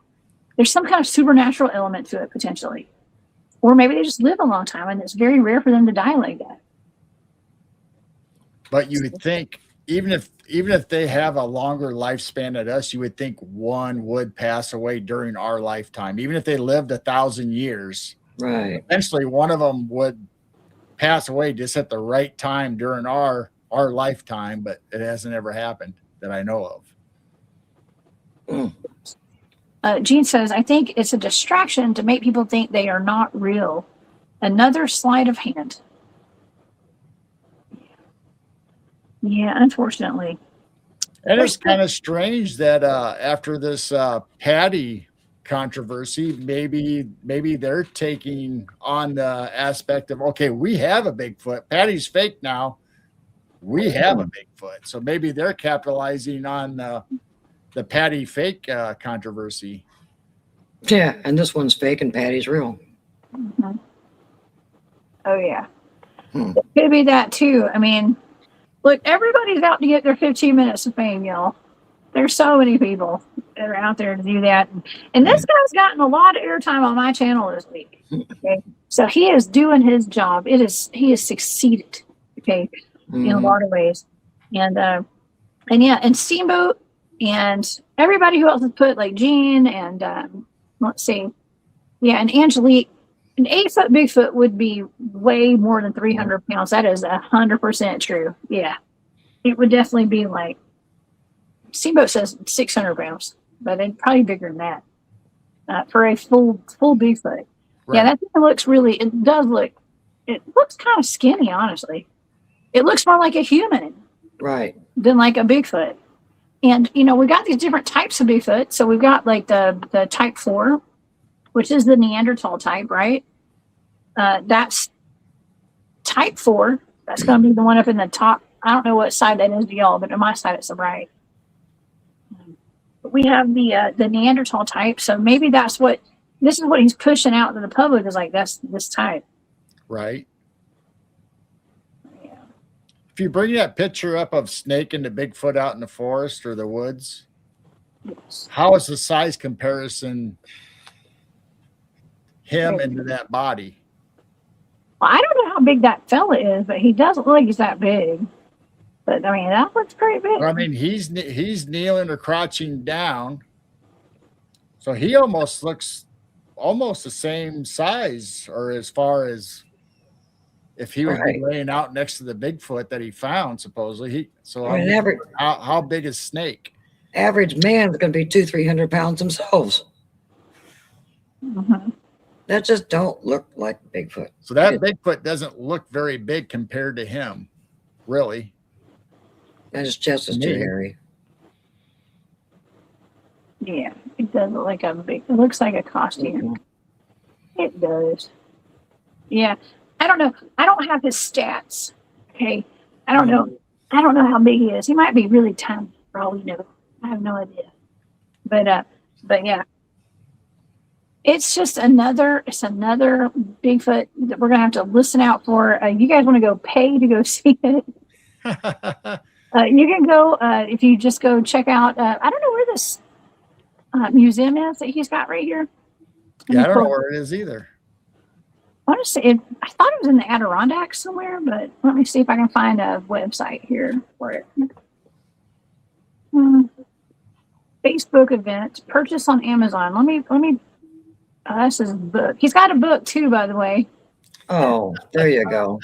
Exhibition. You got to go to their Facebook event, RSVP. So There I'm you going to pull go. that up. And it says August the 26th, 2026 at 10 a.m. He starts the Bigfoot Specimen Expedition, and it's at the New York State Fair. So it's There the you New go. York State Fair. So it's basically a sideshow. Yep. Yep. We are excited to announce that we are bringing Dak back to our Bigfoot specimen back to the New York State Fair. Join us August the 26th through September 7th in Syracuse, New York. And this year we will also be debuting a new set of artifacts from the body. Last year, over 60,000 people came to see the body. We hope to double that this year. We will once again be present the entire time to meet you face to face, show you the body, walk you through the discovery, and hear your Bigfoot stories. It's been verified through DNA at Cornell Veterinarian Bio DNA Lab to be 58.5% Neanderthal, 41.5% human. The DNA report was peer-reviewed by a team of Japanese scientists who then produced a documentary on it. This body has been verified by the 6 Nation Indian tribes in New York: Mohawk, Oneida, Onondaga, Siaga, Seneca, and Tuscarora. We are the only people with verified remains. We are the only people allowing access to the body, and we are the only people who want you involved. Wow. Says exhibition is free. Huh. I thought you had to pay. We got to pay to get in the fair, probably. But then you get in there for free. And I don't know, maybe, like I said, I was going to send LIB up there. And so I volunteered him already. Okay, but There you go. yeah, Syracuse. Syracuse is kind of more upstate, I'm assuming. I don't know where Syracuse is. But yeah, I can't wait to hear. I know that people in our audience are going to go to this. I know some of y'all are going to end up there. Go. Rose says it's like Weekend at Bernie's. They're propping up. Yeah, and also, like, if something is like that human, how are you not getting charged with like desecration of a body? Yeah, you think they would like to bury it or take care of its last remains? How did he get the rights to keep it? Normally, it'd be gone at the Smithsonian, or the authorities would come and take charge of it. So how did he get charge of the body? Yeah, good questions, y'all. Good questions. There's just more stuff to add to the list of questions. If anybody goes in there and sees this, y'all ask them those questions. Snake is a snake. Yeah. Unless it was found on tribal grounds, then they would have control of it. Mm. That's true too. It's interesting. He says that all the different tribes of that area have Maybe Granted, Bigfoot will be on display in all the casinos. maybe.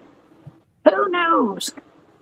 Who knows? Well, anyways, well, we got the remote viewing data for that, and it does seem like it's a meat suit of some kind, whatever the meat suit is.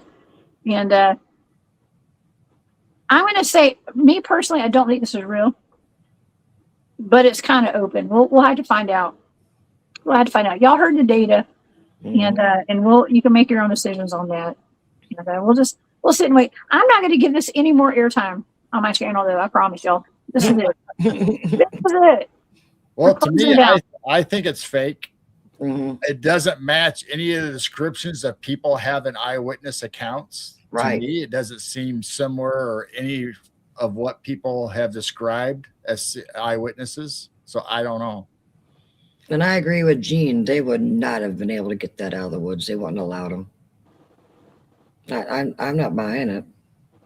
I have a question. Okay, 300 pounds is pretty heavy dead weight. Yeah. They drag it out. How do you get a rotting corpse out of the woods, 300 pounds like that? I don't know. I'm sure there's ways. You put it on I don't know. Yeah, especially if it's rotting and falling apart. With bugs and worms. Now we're getting somewhere. Bon appetit, everybody. Yeah, juices and all that. You know what I mean? Right. And it shouldn't be skinny. It should be bloaty, don't you think? I don't know. I don't know how long it's been. Ew. Yeah, I just no. There's a lot of questions, y'all. A lot of How questions. many miles did they drag that thing out of the woods? Yeah, I don't think so. Yeah. Rose says if it's real, it feels disrespectful to me. And I agree with that too. It should have been, we take life very seriously. We take death very seriously as humans. A lot of us do. Some people don't. Okay. There's I just saw there's a serial killer exhibit in Atlanta right now. And I'm like, what in the world are they doing? Why are they doing that? Okay. But not everybody values life like most of us. Okay? Oh my. Well, I mean, even Barnum and Bailey had their sideshow for the circuses, and they always said that everything was real. And so maybe it's just another promotion sideshow that they're promoting. It's definitely a sideshow. I kind of miss. I would love to go see a real sideshow. I know it sounds terrible, y'all, but that's what I do. And I would love to see a real sideshow. And I would love to go up there and see that. If I lived closer, y'all know I'd be there. I would be there for this. I would go check this thing out. And I never pass up a chance to see the closest thing that we had to a sideshow at our county fair was a little tent, and they had a two-headed snake in a jar, and a calf was born with two heads. They had it there, and no humans, no weird oddities, just animals that were double-headed or double-tailed and weird stuff like that. Yeah. Hey, you know what? At the Georgia State Capitol, if anybody ever wants to go to the Capitol, I used to work at the Capitol. I was there almost every day. And if you go up on the top floor, I think it's the fourth floor, if I'm not mistaken, third or fourth, they have an exhibit. You can just go walk up there, and they have all these weird specimens of stuff, like animals that had deformities and stuff. And they had a two-headed snake up there and a two-headed cow. Oh, wow. Yeah, I always love going up there and looking at that stuff. Yeah. No Bigfoot, so man, that'd be something if they put a Bigfoot in the Georgia State Capitol. Huh. Maybe one day. But yeah, it wasn't just a sideshow. They had it at the state capitol. Yeah, you got a taxidermy possum. Why not a Bigfoot? Yeah, exactly. Oh my gosh. Everybody, I think just about everyone in the chat thinks that this is not real, by the way. Right. Okay. Not real. And I see Bigfoot Dwarf in here. What's up, Bigfoot Dwarf? Dwarfy is alive. Is he back? Dwarf. I don't think he's back. He must have signal and he's in here. Everyone's saying Bigfoot? He made it through the night. He made it through the night. Hi, Dwarf. That's great. I saw he was at Mount Hood. Is that where he's at right now? Yeah, he was outside of Shasta too. I was going to ask him if he found any of those 200 or 300 speakers around Mount Shasta, but I didn't get a chance. Yeah, the frequency speakers. I've been seeing that all over the internet recently. We were one of the first to report on that. Okay. Weird frequencies coming out. Somebody had a lot of money for solar speakers. That's a lot of them too. Yeah. And I guess Dwarf never found Robot Grandma either. Darn it. I was hoping he'd send us cookies instead of waffles. Oh man, we're gonna have to get Bigfoot Dwarf on the show when he gets back. Tell us all about his adventures. Yeah.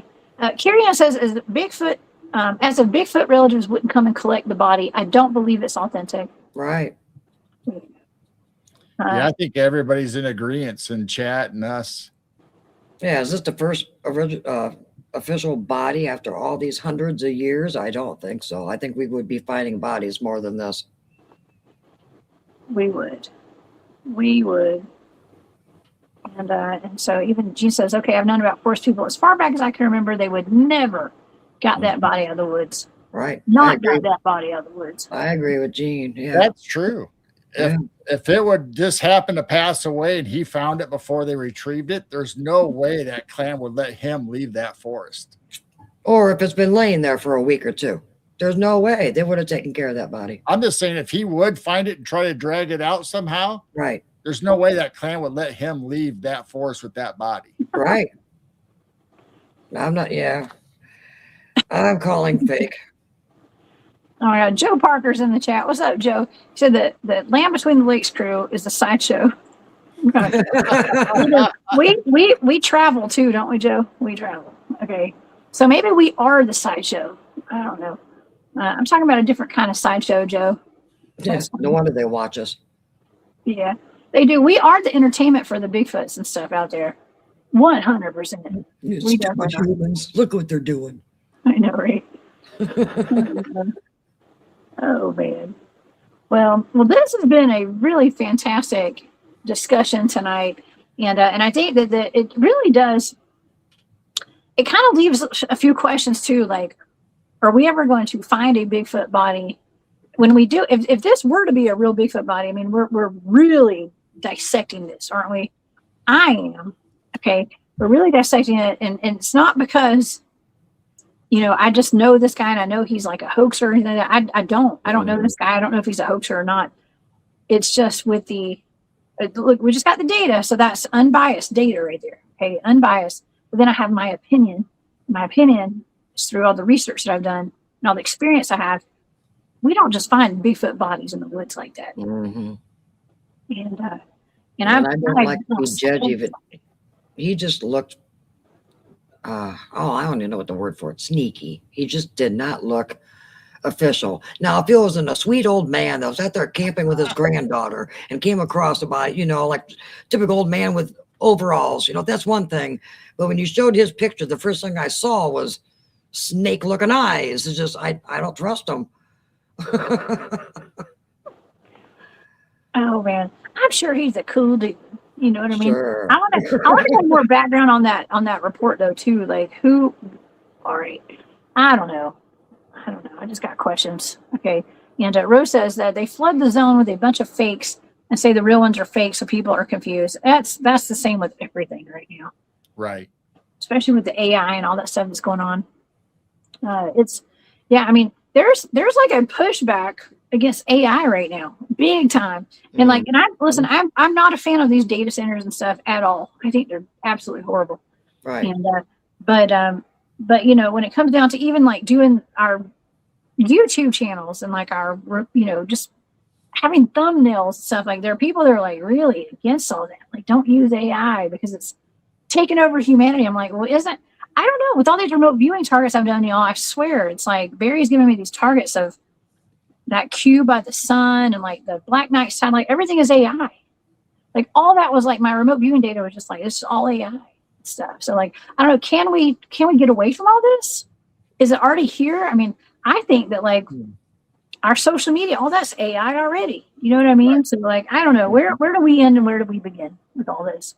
They know everything about us, what we're wearing, what we're eating, everything about us already. And they have for years. Oh my gosh. What's up, K Beta? Gene pulled up another good one that I mentioned earlier. The government would not even have allowed them to keep that body either. They would have came and confiscated it. There's no way. Ain't no way. Right. They're not going to say, oh, you found it, finders keepers? You can have it. I don't think so. No. Absolutely not. Yeah. Now, if the government knew it was fake, they would have said, I'm not worried about it. It's fake. Yeah. You know, he did say, I did read an article or heard an interview where he said that he welcomes people to come in and take a sample for themselves. I don't know if he said take a sample. But man, if he'd let people take samples of that thing and then send it off themselves, that'd be something else. Right. But it was my understanding that it was taxidermed. That's what somebody told me. So taxidermy. Yeah. Oh, So well. I wonder what the laws are if it was X% human. Isn't there laws that would govern what you can and can't do with that body then? Right. That's what I say. That's what I said. Like, why? But there have to be like desecration of a body laws or something with this. If it is half human, Mm-hmm. even Neanderthal, that's still human. Right. Yeah. Well, if they're getting to the point that, I'm not sure it's every state, but if you find arrowheads and stuff like that on your own property, you're not allowed to keep this stuff and you'll be fined, let alone keep a Bigfoot body. I don't think they would allow that. If we can even keep arrowheads or artifacts anymore. So Jane just dropped the bomb right there, y'all. That is the truth. That is the truth. You just, yeah. Mic drop right there. Okay, that's the mic drop. Yeah, you can't even, you're not supposed to keep arrowheads on your property. right. And this is You're a on your own national park. property. Yeah. They'll confiscate it. Yeah. He found this thing in a national park, right? He's in the mountains and stuff. Oh, Yeah. it was in a national park. Well, there's no way in heck he's going to get out there in a national park. I can't. I'd go right to the forest. Yeah, Oh, where's the come forestry on. service? Oh, come on. No, Okay. no. You can't even take a rock from a national forest. You'll get fined. That's right. I was told not to take anything out of the Yeah. LD. Like no rocks, no nothing. No It's all you flowers, do. nothing. Yeah. Oh, Okay. that's even more suspicious now. Well, we've solved it all the mysteries. Y'all go see it though. Take some pictures. Wow. Take Yeah, some hair samples. take some samples. Yeah, but the hair looked fake. Sorry, I wouldn't take hair samples of that. It'd come back a labradoodle. I'm sorry, it looked curly. I don't think Sasquatch goes out and gets a perm.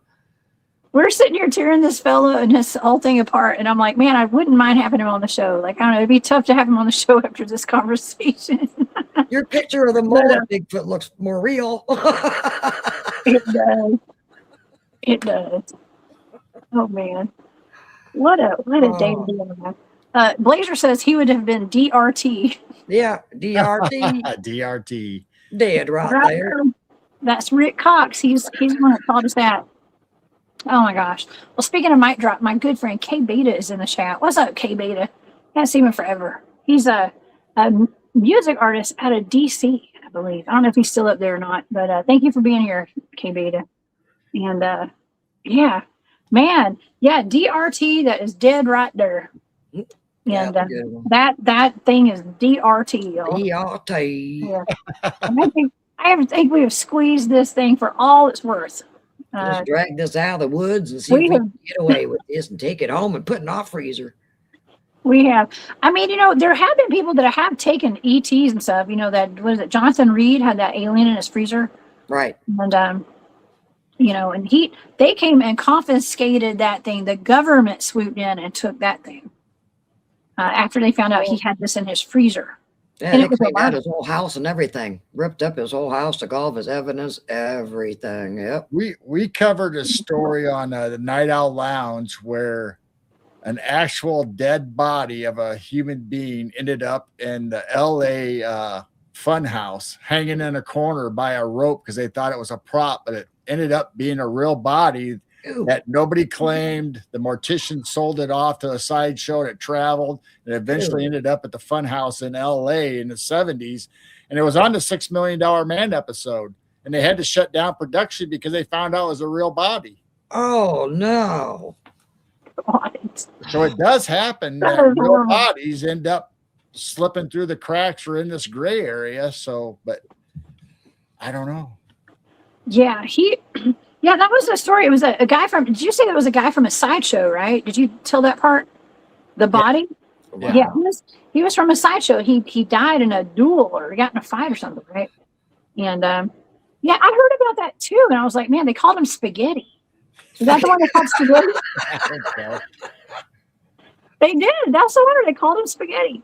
Is that from North Carolina? You know what? I want to thank my friend Ed Peters, who's in the chat tonight. Ed's the one. He sent me a link to like this woman that was talking about some things out of North Carolina, I think. And I went down the rabbit hole on her channel and I heard that, and it was the spaghetti story. That's exactly what you're talking about. Oh, wow. Yeah, spaghetti. I think because his name was like Italian and nobody could pronounce it. Probably. And so they started calling him Spaghetti. Yeah. Poor And his guy. brother Ravioli. Man. I say that's some country stuff. That's country. That's country stuff. I bet that dog. Richard Cox, Rick's in the chat tonight, by the way, who said DRT. He said DRT, y'all. DRT. And, I he's love here that today. thing. Yeah. Thank you for sharing your DRT story. Yes, thank you. Yeah, it's all fun and games. I'm with Alexander. It's all fun and games until the men in black showed up Oh, Uh-huh. at your front doorstep. That's right. I know. I mean, I can't imagine anybody having a real Bigfoot and like not getting on the radar. You know, they say like don't mess with the dog, man. Don't shoot them. Don't Mhm. because they will show up. Those are literally assets. And I was kind of like the clone was in my data too. Like clone Right. that Bigfoot would have been an asset had it been cloned. Okay. So yeah, there's no taking that home with you without getting on the radar and having the MIB show up. Speaking of MIBs, I will have Jimmy Payne back on the show soon, y'all, in the next couple of weeks at some point. He's got super soldier stuff that he wants to go over. oh, So that'll be interesting. I'll just No have new him movie? here. He's a former MIB agent, actually. So yeah, I'll have to ask him about the MIB swooping in and taking cryptids. That would be something great to ask him, actually, to find out what is the process, and how do you get on the radar so that we know not to get on the radar. Find a DRT. Yeah, the DRT Bigfoot. That's right. But anyways, man. Well, this has been a fantastic show tonight, and I have really enjoyed this, y'all. Mhm. And I want to thank Daryl, Jane. Thank y'all so much for being here tonight. And yeah, Shannon says, "Yay, Jimmy Payne." Jimmy's a hoot, y'all. I got to meet with him next week. Actually, we're gonna have to watch a movie. We got to watch a movie together. He always has me watch these movies and stuff. And then the next one is going to be about literal super soldiers living off planet oh, stuff. So it's not going to be another massacre like not chainsaw. Leatherface. No Leatherface this time, y'all. Okay. But this time it's about there's a movie, I think it's called Soldier, with like Kurt Russell in it. And he said it's a true story. All right, so we're gonna get into that next time we come to the show. Maybe next week. But anyways. Don't think I'm thinking of as toy soldiers. Start date. Soldiers come to life. Yeah. Yes. Let me say, I love your thoughts on that skull. Let's see, maybe I'm missing something here. Did we talk about skull? Must be in the chat. What's up? Carl Supp's in the chat, y'all. Hey, Carl. Yeah. Oh, and by the way, pterodactyl sightings are getting very common these days as well, and like strange, gigantic birds in the sky. So y'all be on the lookout. Jane and Girl, y'all always look up to the sky. You guys are Midwest night watchers. Yeah. I watch every night if it's not cloudy. I still see things every night in the north sky appear and disappear for a few hours. Always in the same spot. It's not satellites. So yeah, I watch every night. Even if it's not cloudy, I watch the weird critters that are in the backyard. Really? Have you guys seen anything like super cool in the sky lately? Like, Nothing super cool. Just these normal lights that keep appearing and power up and disappearing. They've got to be plasmoids or something. But why every night, same time of night, and the same part of the sky? There's got to be something up there that's making them charge up or power up or something. There's been a big rash of home videos, Ring cameras of fairies lately too, for some reason. Well, speaking of that, I am trying to catch something. I keep seeing, we got 13 cameras now. So when I'm over here, I've got 13 different cameras that I've been watching while I listen to a podcast or something. I am seeing some kind of a bug, and I told Carol about it. This thing has super long legs. I don't know what it looks like a fairy. It's got real long legs, and it's kind of going like this. And I've never seen this on our cameras before. This is our like a third year having these.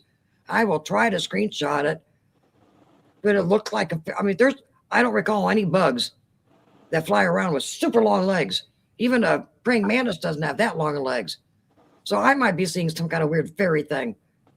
So I will try to capture it, but they go by the camera so fast. How do you get them? So I don't know. Whoa. Maybe they're manifesting.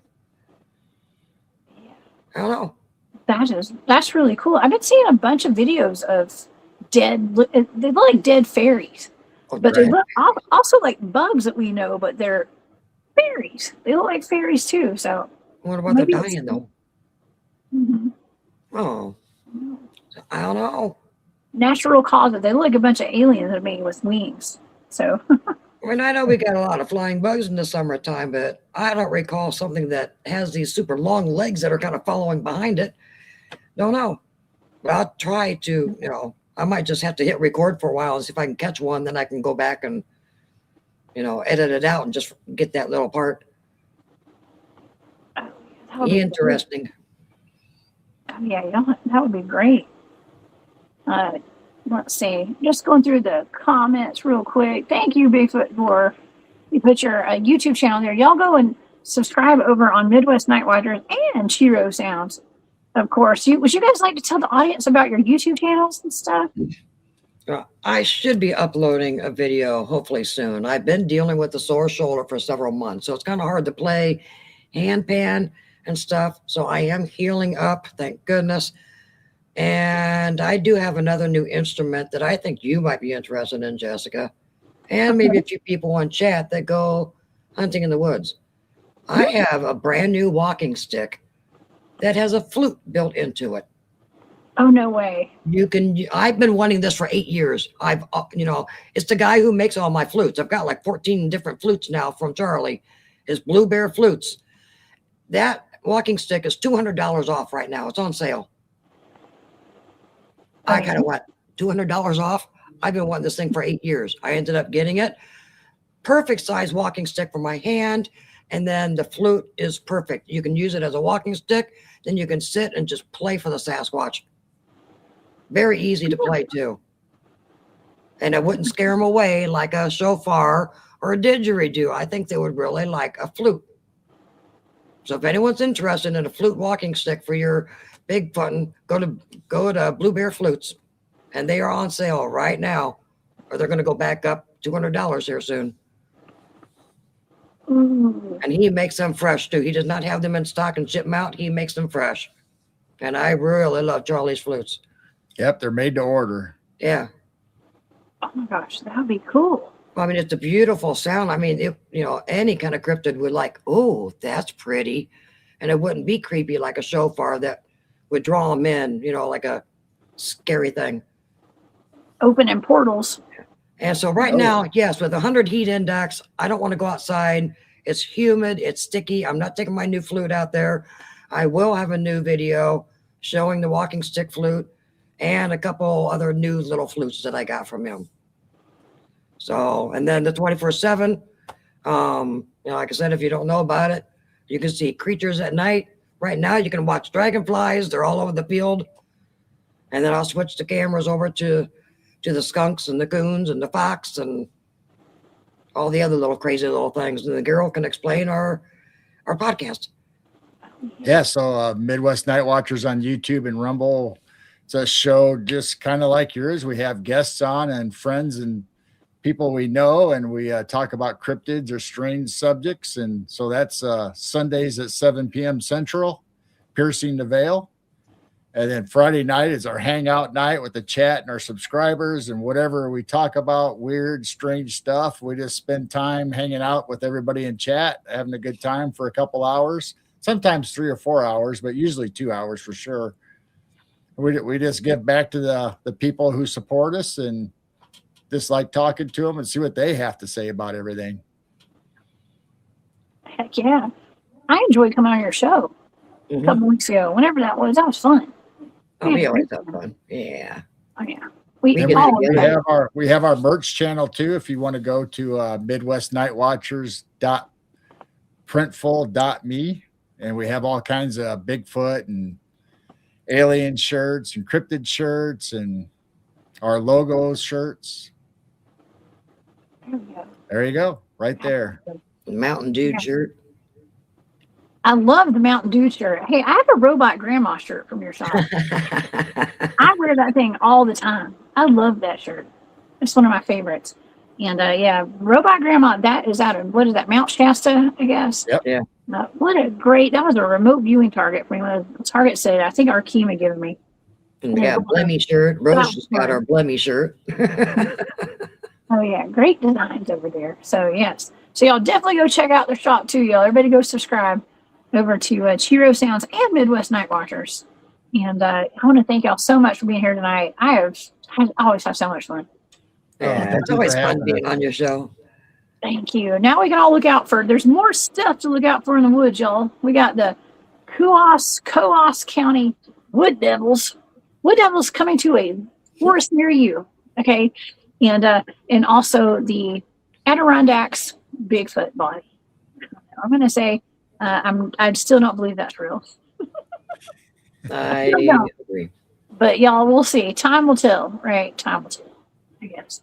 But anyways, everybody have a wonderful night. Thank y'all so much for being here again. And thank you to all my moderators and Mad Paximus. Thank you so much for those super stickers. You are so sweet. I appreciate your support very much. And if you guys want to get any of the remote viewing data from tonight, I do have a Patreon if you guys want to become a member over there. Thank you so much to all my current members, all the members I've had on Patreon. Thank y'all so much. It means the world to me. And by the way, I will be back on Saturday night with Mark Green and hopefully Rebecca too. Mark Green's coming back on. We're going to be going over his newest Dogman encounters out by Creepy Mountain. He lives over in East Alabama, I guess it's East Alabama. And he's who invited me out to go to that hunt camp where I was leaving. I had the Dogman encounter that night. Okay, so y'all know Mark. Everybody knows Mark Green, y'all. Cedar Creek Bottoms Farmstead or Homestead Life over on YouTube. And so please come back and see me. Live show Saturday night, y'all. It's going to kick butt. And he's got multiple Dogmen and Bigfoots on his property out in Alabama. Wow. Yeah, it's going to be awesome. I don't know. Do you guys have a show Sunday? Friday? Sunday? Yes. We're supposed to have one, but we're trying to get a hold of guests. They haven't confirmed with us yet. Okay. So it should be Friday night unless something weird happens. But we normally do plan on our Friday nights, 10 o'clock Central. And then Sunday, yes, we do have a guest, but we're waiting for confirmation. Yeah, he confirmed, but we always confirm a week before. So we just haven't heard from him this week. So if you don't hear from us, we may have a Sunday off again. If not, we have a guest Sunday. Yeah. Well, we'll stand by. Okay, we will definitely stand by. And so absolutely, it's gonna be a great weekend, y'all. Please, everybody, stay cool. We have wild and humid and hot weather, and it is miserable. And try not to eat the lettuce too much. Y'all heard about that lettuce thing? Oh yeah. I have a sick kid right now, by the way. Oh, poor Ben. Well, he doesn't eat lettuce very often, so it's not that. Okay, so it's not that. But anyways, we'll get through it. We're gonna be all right. It may just because of the heat. I mean, we're outside just for a few minutes, and we come in, we're queasy. There is something different about this heat in the air. So he may just be heat exhausted. Oh yeah. And I blame it on CERN. I blame everything on CERN. I'm just kidding. Oh my gosh. Thank you, Larry. Yeah, y'all come see me on Saturday night, though, for sure. Everybody come see me. And yeah, I want to thank everybody for being here. Thank you, Kay. I saw K-Bait. K-Bait, I haven't seen you in so long. Thank you for being in here tonight. And Blackie, what's up? Yeah. Okay, everybody, thank you so much for being here. I will see you guys back here on Saturday. And please be safe out there. Keep your head on a swivel. And if anybody goes up to that exhibit, Yeah. report live for us. You can come on my show. It's an open invite, y'all, to come on the show. We'll do it. We'll do a segment. Okay. Everybody have a great night. And thank you again, Carol and Jane. Y'all are awesome. All right, everybody. Have a great night. Bye.